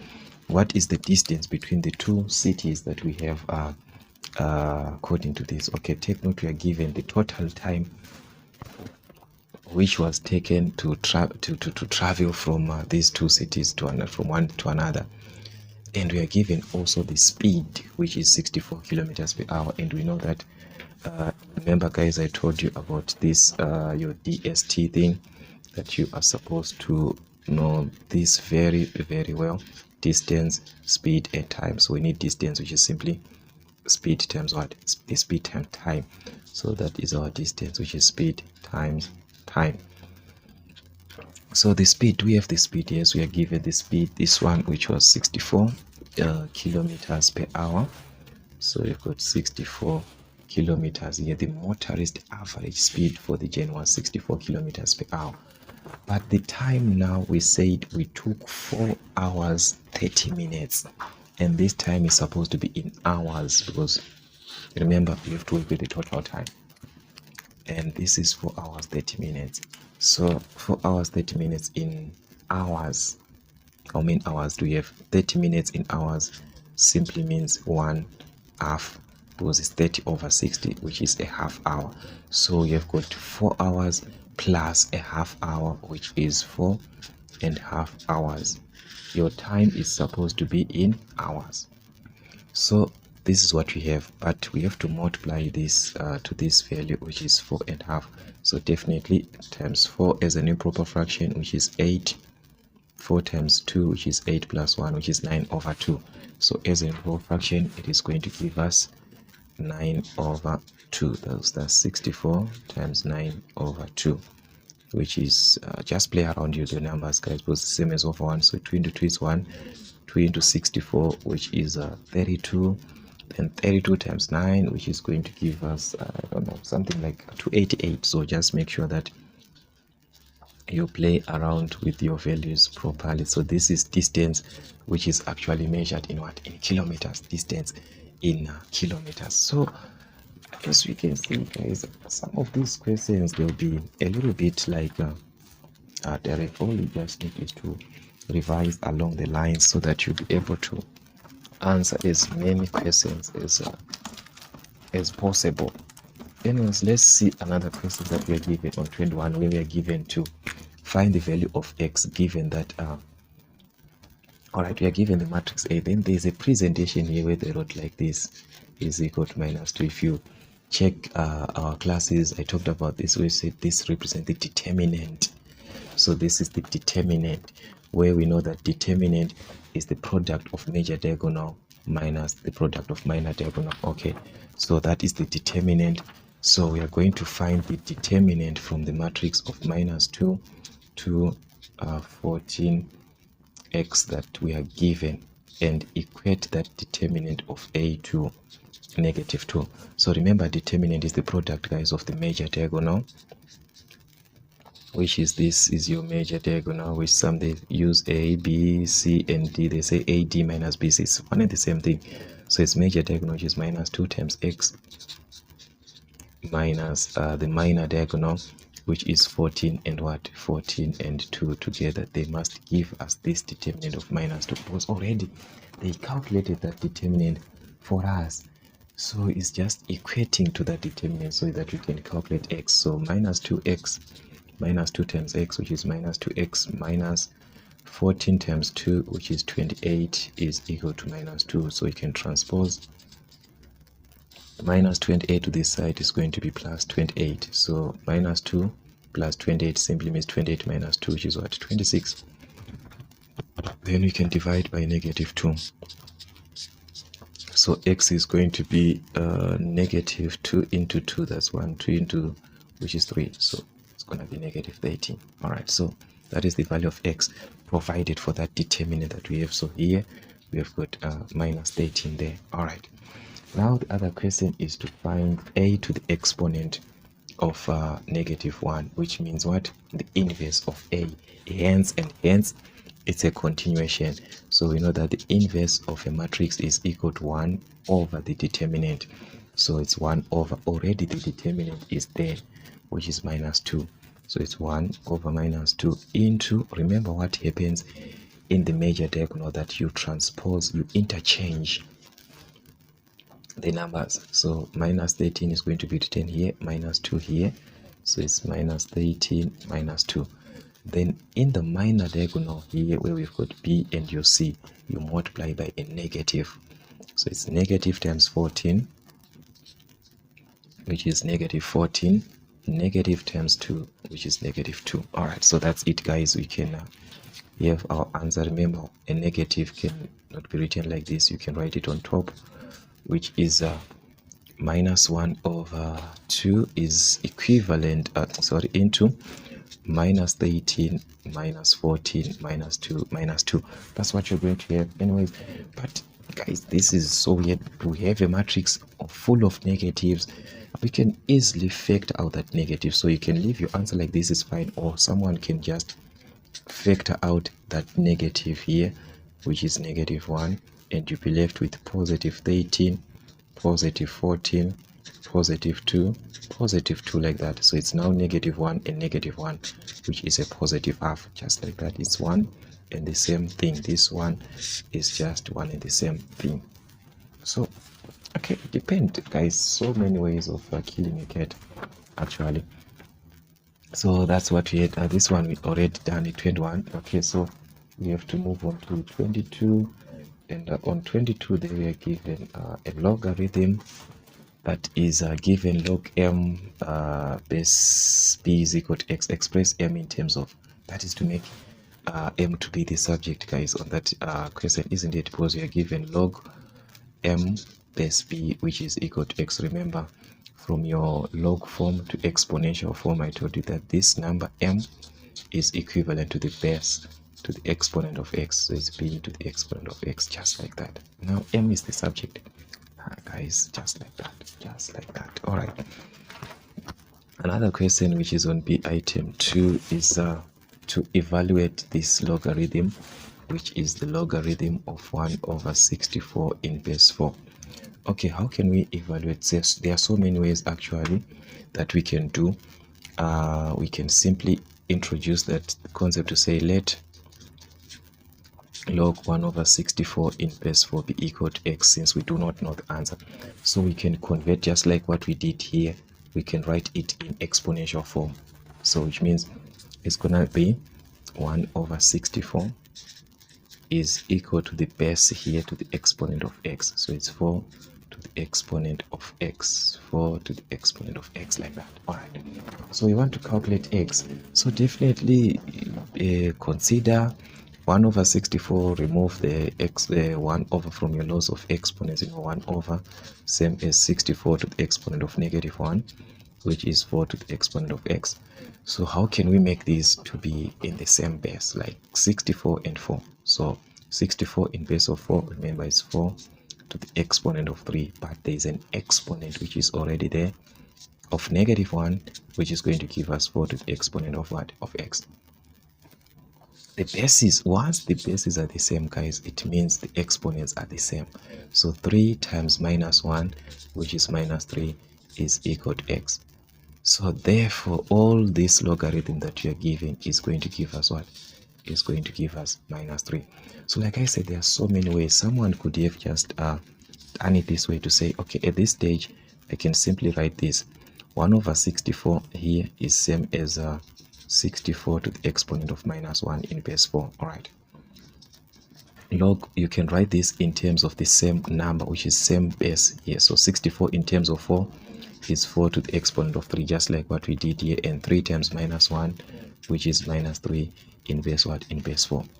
Then you can drop this exponent, because remember from that law, p log m is equivalent to log m to the exponent of p. So we can drop this exponent, which is going to be negative 3 log 4 base 4. Why are we doing this? Because we know that the logarithm of a in base a gives us 1, a number and a number. When these two are the same, we've got a 1, so it's minus 3 times 1, which is minus 3. So same answer. So many ways of doing this. You just choose which one is best. Then there's this question which most of us, I don't know how we are actually working out, or the explanations that we give on this type of equation, where we're given log 81 divide by log 87. These are two logarithms which are dividing. All right. So what we are going to do in this case, we've got log 81. There are so many ways of simplifying this, so many ways. Okay, the first thing that I can do, I can use this law. Okay, like I said, there are so many laws. Logarithm of a over the logarithm of b, like this, is the same as logarithm of a in base b. Take note, logarithm of a, provided that these bases are the same. Like here, we are in what? We are in base 10 because the base is not given. So log 81 over log 27 can be written as log a base b, which is log 81 in base 27. So if you can write it like this, therefore you are back to this way that you are used to. So you can use your exponents, where we said let this be equal to x. So 81 is equal to 27 to the exponent of x. So which is going to give us in 81 in base of 3, we can write this 81 and 27 in base of 3. So 81 is 3 to the exponent of 4, and 27 is 3 to the exponent of 3x. You must be very, very careful now with your exponents and your multiplication there. So since the bases are the same, therefore the exponents are the same. 4 is equal to 3x, divide by 3. So x is equal to 4 over 3. So therefore this log that we are talking about here, log 81 over log, is equal to what? Is equal to 4 over 3. So on your answer there, where you are given that, you just write your answer here. You don't write log whatever that here, you just write your answer. Okay, if it is 4 over 3, just write 4 over 3. If it is 1 and 1 over 3, just write an answer here. All right, so like I said, there are so many ways. Someone could have done this way. Since we are dividing, we can write this in terms of the same base, 81 and 27, which is we can write this 81 in terms of 3, which is 3 to the exponent of 4, over 27, which is 3 to the exponent of 3. Remember, when we can do this, we can drop the exponent, so it's going to be 4 log 3 over, you drop this exponent, which is going to be 3 log 3. So log 3 and log 3 will cancel, which means you are left with 4 over 3. So as we can see, we are obtaining the same answer. So logarithms, they do divide. They do divide, but it's a matter of how you're going to simplify it. Okay, so there's no concept like logarithms, they don't divide. No, they do divide, because these are, they are dividing. So there are also laws of logarithms dividing each other, like this one. That's a law of logarithms dividing. So it's the laws of logarithms dividing each other, they do exist. All right, on number 23, you are given two unbiased coins, which is coin 1 and coin 2. These are the ones that you are given. So the first thing is to complete the table, guys. So this one is just a combination to say you've got the head, a tail from your probability, and I think this one I worked with it on a separate question. So I said head and tail, and this one will be tail followed by what? By head. You just combine like coin 1 and coin 2 and so forth, so you can write any way that you want. So using the table, or otherwise, take note, it's using the table, or you can do another way that you know about probability. Find the probability of getting 2 heads. That is item 1. Where do we have 2 heads? As you can see here, we have got 2 heads here, so it's only one part. So it's 1 out of 4, because we've got 1, 2, 3, 4 outcomes. So it's 1 out of 4. Okay, different outcomes. Where do we have different outcomes? Which means where we have got a head, and maybe there's a tail. That is where we got different outcomes. So it's here, tail, head, and yet tail here. So it's 2 out of how many outcomes, which is 4 outcomes. So 2 out of 4, which is 1/2, just like that. At least one tail, which means every part that you're going to take, it must have a tail that is at least one tail. Every part that you must take, it must have a tail. So you've got 1, 2, 3, as we can see. So it's 3/4. So that's it, guys. Probability. I wonder why people complain about probability, this and that probability, this and that probability. But I wonder what's happening. On number 24, we are now given that on a certain day there is an exchange which is given by $100, which was exchanged to 880 rand. So let's just write that one and see what the question is asking us to do. So we are told that on this day, $100 was actually equivalent to 880 rand there. So now the question is calculate the equivalent value of 165 rand in US dollars on that particular day. So what are we going to have? So this is just equating, guys. We want to find the amount that is equivalent to 165 for $100. So whatever you have is supposed to be rand after rand. So 165 is the one that you want over 880 times 100. So this is what you're going to have. So guys, you have to play around. I don't know how you're going to divide this, but play around your values by maybe 2, which is going to give us 5, here by 2, which is going to give us 44. Then you multiply those numbers 5 and 65. All right, so if you multiply 5 and 5 here, which is going to give us 25, then 5 and this, which is going to be 30 plus 2, which is 32. We've got 3, 5 and 1, which is 5 plus, which is 8. So it's going to be 824 over 44. So guys, you have to divide 44 into 80, whatever that you're going to have. So definitely you're going to obtain something like 18.75 there. Please make sure that you do that, guys. This one, you have to do this until you obtain your final answer here. Just play around. You're going to obtain 18.75. Reduce those values, choose the smaller one until you find your final answer. At least you've got the idea of what you're doing there. An object starts from rest, which means at rest, that is your initial velocity there is at 0, and accelerates uniformly until its speed is 90 kilometers per hour in 5 seconds.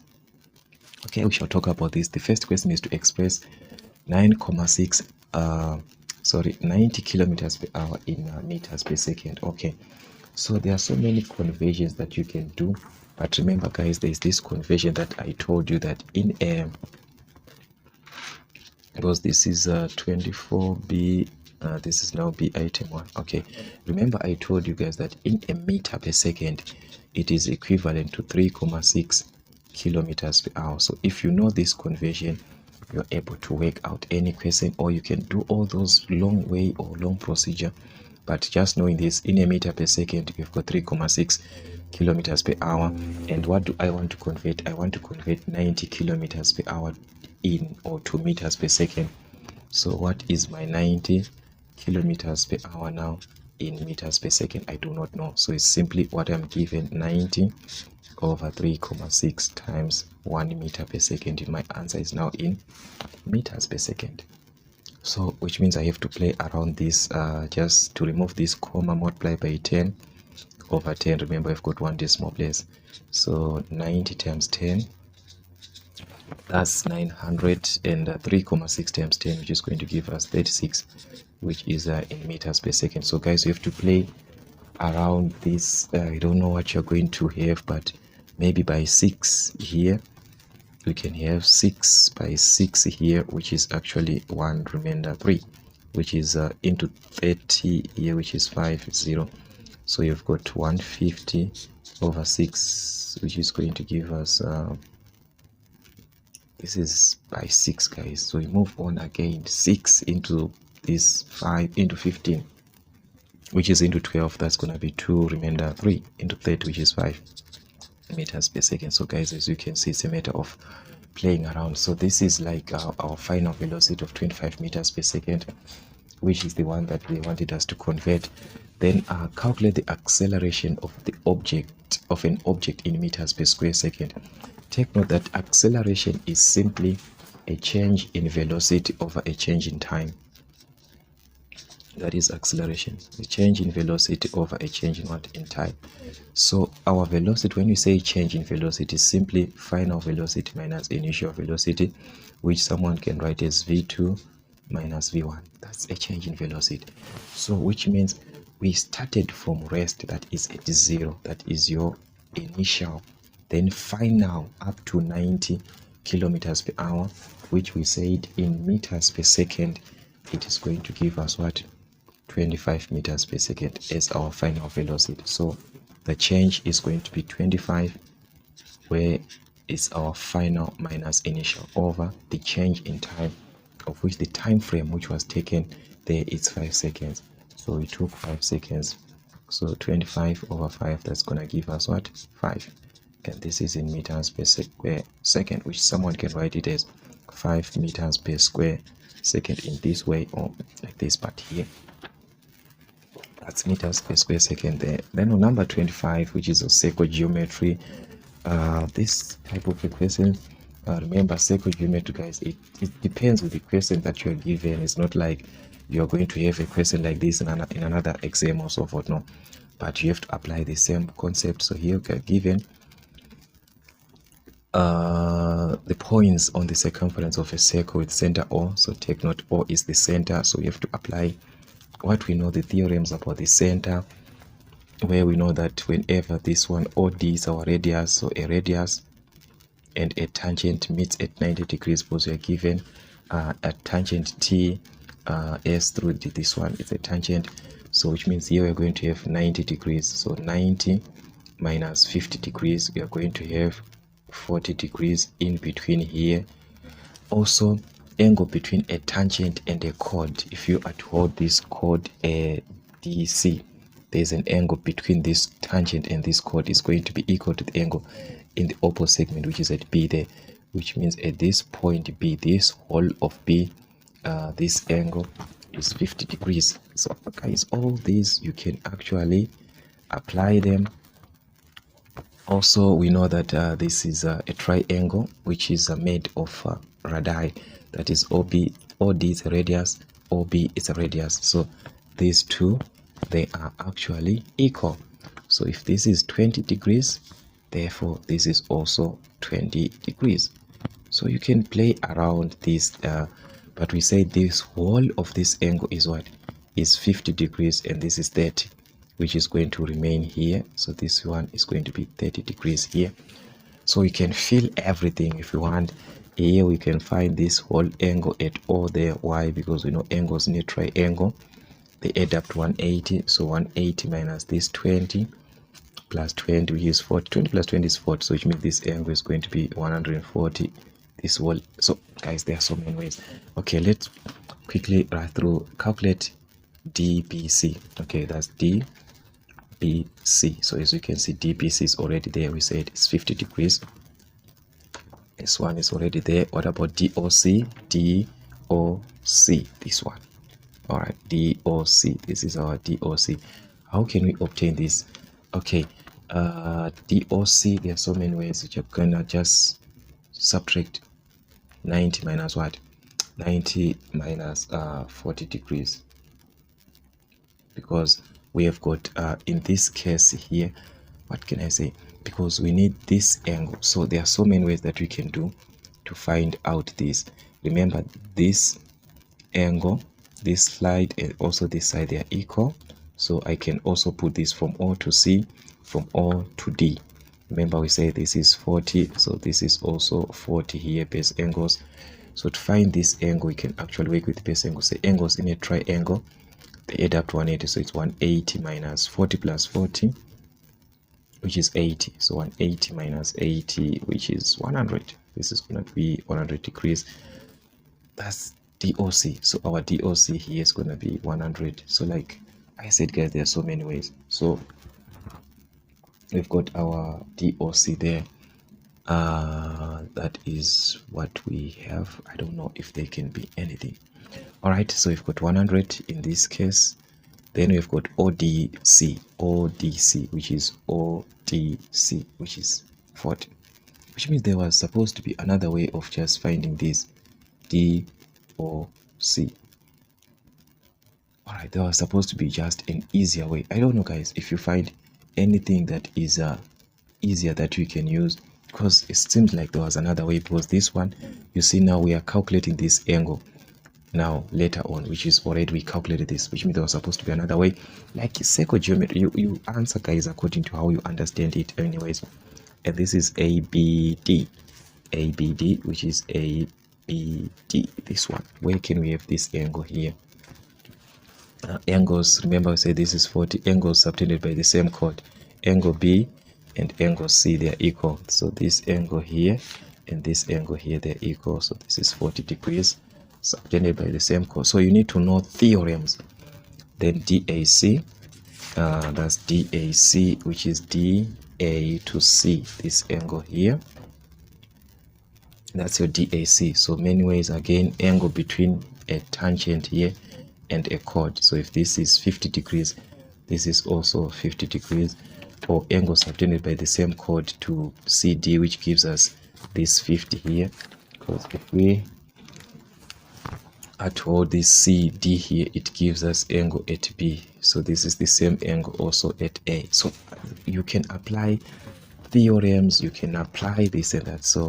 So many things that you can actually apply to answer this question. But that's what you had on this typical question, which is on 25. So we shall quickly move on to another part, which is on question 26. We are given the diagram shows the triangle ABC. There is a triangle ABC of radius 4 centimeters, 2 straight lines. So these are straight lines, and as you can see, they are parallel. They are not just straight lines, they are parallel here to this line. So the question was, the diagram is not to scale, which means it's just like a presentation. Describe fully the locus represented by the circle C. So remember, when you are doing construction, guys, there's a part that they give you a locus, and you are the one who is supposed to represent that locus. Now they have given us, they have drawn, they want you to just represent, to give that locus, to describe.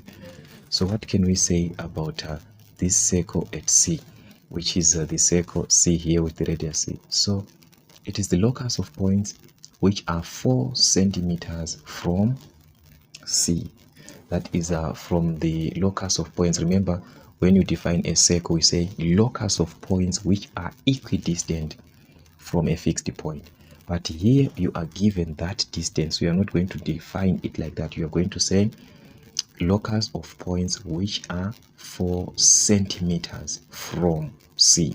So that is the circle. Locus of points which are 4 centimeters from C. All right, we move on to this one, which is described by L1 and L2. So these are parallel lines. So remember, this is the locus of points equidistant from AB. But like I said, there's a distance that is in between these 2 points, 2,5 and 2,5. So this one is going to be locus of points which are 2,5 centimeters from AB. Locus of points which are 2,5 centimeters from AB, just like that. Then you move on to C, which is to describe the position of the point D. So where is this point D located? This is where it is located here. So if we are to check, this point D is 2,5 centimeters. So the point D, you are now talking of D. So it is 2,5 centimeters from AB, as we can see. 2,5 centimeters from AB. On the same side of AB as C. So this one is on the same side of AB as C. And also this point is not just 2,5 centimeters from AB. No, it is also 4 centimeters from what? From C, because it's also part of the circle. So this point is also 4 centimeters from C. And it is nearer, as we can see, this point D it is nearer A than B. So you can specify that the point D is nearer A than B. The distance is nearer to A than to B. So there it was just to describe, to define. Okay, 27, we are given the point Q, which is a bearing of south 35 degrees to the east from P. Calculate the three-figure bearing of P from Q. What is going to be the three-figure bearing? So we just need a sketch. So this is a compass bearing, the one that you are given. This one is a compass bearing south 35 degrees. So take note, it's from. Always I told you that bearing, there's a major part here where they say from point P, from P. Okay, so let's say this is our P here. Okay, this is 27 actually A. So let's say our point P is here. So wherever you have that point, you're going to represent with a north pole. All right, so this is your north, your east, your west, remember, and your south. So they are saying this is south going to the east, south to the east. So it's south going to the east, like this, somewhere here, south going to the east. That is it, from south to east. And this is your P, your starting point at P, which is 35 degrees. So this is where you have got your 35 degrees here, going to the point Q. So this is where your Q is. All right, this is where your Q is. So here you can just indicate with a north pole because it's not that important. So that means we have to, because the question wants us to find the three-figure bearing. So three-figure bearing from the north in a clockwise direction. I specified about this. So if this is 35, remember from your north poles, these are actually parallel lines. So this angle here and this angle here, they're equal. This will give us 35 degrees. Why? From our alternate angles, Z angles. As we want to calculate this whole angle, this one, so it is going to be 360 minus 35. So 360 minus 35 degrees, which is 325. Okay, if I'm not mistaken, there it's going to be 325. Then we move on to B, where we are given a triangle and we are given the information to use the value of tan, sine. So here we just need to know your relationship of angles from your paper 2 to paper 1. Okay, so the first question is to calculate the area of the triangle ABC, which you know that it's a non-right angle triangle, and you know that the area of a non-right angled triangle is equivalent to half AB sine theta. Half AB sine theta, so it's going to be half times A, which is this side's 10 and 5 here. So you've got 10 times 5 times sine theta, which is the angle in between of 120 degrees. All right. So why using this sine 120? Because we know that there's a great relation. Remember, the sine of the acute angle and the sine of the obtuse angle, they're equal. So you simply find the acute angle, which is 180 minus 120, which is 60 degrees. So the acute angle is 60, which is the one that we are given here. But sine is the same. Sine of the obtuse and sine of the acute, they are equal. So we are going to take this value of sine 60 as it is. All right. So it's going to be 5 here. 5 times 5, which is 25, times sine 120. You take the value of sine 60. So you're saying that sine 120 is equal to sine 60 degrees, which is 0.86. So guys, you do your multiplication there, you're going to obtain something like 21.5. So guys, make sure that you perform your multiplication properly there, which is square centimeters. All right. Then BC, leaving your answer in set form. So set form, which means it's supposed to be under the square root. So how can we have our BC and the BC's third side? And take note, we are given a condition where we are given an angle which is between, which is an included angle. That concept, cosine rule. So guys, I hope you saw that this one is cosine rule by just looking at the diagram. I think you actually saw that this is cosine rule that I'm supposed to use.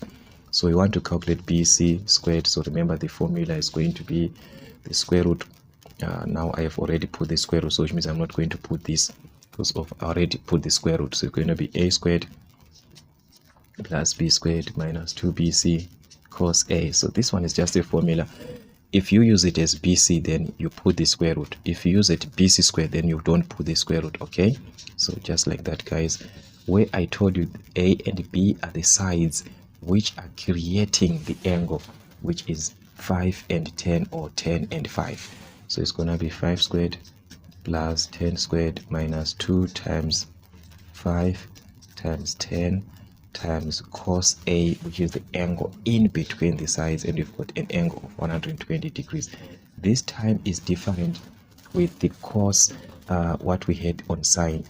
Remember, cos obtuse is the negative. When cos is in the negative region, from your all students take calculus, this quadrant is for sine, which means cos is a negative for obtuse angles. So for all obtuse angles, cos is a negative. All right, so we are going to take cos of a negative, which is what, 60 degrees, but we put a negative here on this answer. All right, so it's gonna be 5 squared, which is 25, plus 10 squared, which is 100, minus 2 times 5 times 10, which is 2 times 5, that's 10 times 10, that's 100, times now cos 120. I'm going to use the value of cos 60 but with a negative, and this is 0.50, guys. This 0 does not matter when you are calculating, just put 0.5, all right, with a negative, like I said, because cos is a negative. So that's it. We can have our bc squared on 25 plus 100, which is 125. Now we've got negative and negative. If you multiply this, it's going to be a positive. So you're multiplying 100 times 0.5, guys. 100 times 0.5. If you don't know this, just move the commas to the right, 2 commas to the right, just like that, and this will give you 50. So you have to add 125 plus 50, which is 175. So that's it. That's our bc, guys, in centimeters or in meters. In centimeters in set form, of which you can simplify further, because remember, in 175 we've got 25 times 7 here. 25 times 7, it gives us 125. So which means it is going to give us square root of 125, or square root of 25, which is 5, square root of 7. This one we can't determine, or we can't have it in exact form, so we just leave it like that. So, or you can just leave it like that, square root of 175. They will mark this one, they will mark it. Okay, so you can just leave it like that, because something else now. Then on number 28, which is actually the last question that we had, we're given the triangles, though the diagrams are not that clear, A, B, C, and we're given the triangles on transformation. So the first question was to triangle B is the image of A under a translation vector T, which is PQ. So they are saying T is a translation. State the values of P and Q. So to state the values of P of Q, we must know the translation vector. And already they told us that this is a translation. So it's just a matter of or the formula. Remember, guys, the translation vector is equivalent to the object, the image minus the object. So it's actually the coordinates of the image minus the coordinates of what? Of the object. That's the translation vector. So we said triangle B is the image of A. So you must subtract what is on B minus what is on A, because B is the image. That's how you find the vector. But you must do this using corresponding points. This is your triangle B, this is your triangle A. This point here corresponds with this point. This point here corresponds with this point. This point here corresponds with this point. So you have to take corresponding points. Okay, so I'm just going to take one, and just to, this one is in between 1 and 2. So this one is 1, 2. This point is on B, so it's 1, 2. You write it as a vector like this, as a column vector, minus on A. On A, you take, we say this one corresponds this one, which was going to be minus 3, 5, somewhere like that, minus 3, 5. If you have the question paper, I think you can see much proper than this. 1 minus minus, which is going to be 4, 2 minus 5, which is minus 3, just like that. So that's your translation vector. So you can prove this using another point. You can take this, I said this one, which is 5 2 and 1 5. It's 5 2 must get the same answer, and 1 5. Look what I'm doing now. So 5 minus 1, which is going to give us 4. 2 minus 5, which is minus 3. So as you can see, we are having the same, and the translation factor is supposed to be the same. So therefore P, because we are given it as a vector, as a PQ, this is what we are given. We answer the question, they said the translation T is given as PQ. So PQ is equal to the vector of 4 minus 3. So therefore our P is 4 and our Q is minus 3. You now write your values here. What is the value of P? What is the value of Q? This is what you're supposed to write here. Right? Then find, remember this means the modulus. If you are working with a vector, it means modulus. We saw this sign previously when we were working with the matrices. There we said it represents what? The determinant. We are working with a vector. This is now the modulus. So it's the modulus. Alright, so this is the modulus. So they are saying find the modulus of t. So remember, the modulus of t is the square root of x squared plus y squared. X squared plus y squared, where x is just the values here that we are having x. So from our vector 4 minus 3, our x is 4 and our y is minus 3. Okay, so it's gonna be the square root of 4 squared plus minus 3 in a bracket squared, just like that. So 4 squared, that will give us 16 plus minus 3 squared, which is 9. So if we add, this will give us 25, guys, and this will give us 5 units. We know that square root of any number is plus or minus, but this is a vector. We are working with a vector. We are working with magnitude, which is distance, and distance can never be a negative. Distance can never be to say from this point to this point, like what we are saying, we have to maintain positive values.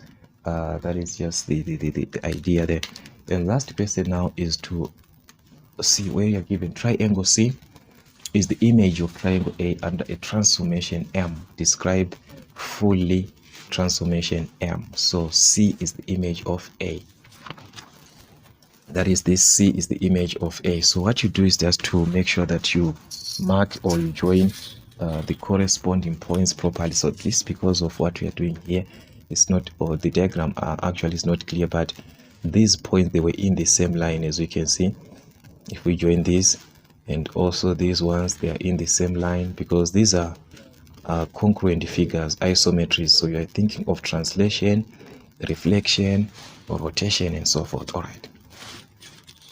But definitely this cannot be rotation, because remember, rotation, when you join corresponding points, they cross each other. So these ones, they are parallel. Are they equal? We have to check the distance from this point to this point, and the distance from this point to this point, and distance from this point to this point. So as you can see, this distance is not the same. Actually, they are not the same. This is what you have to measure. Now I can't see, where did I put this divider?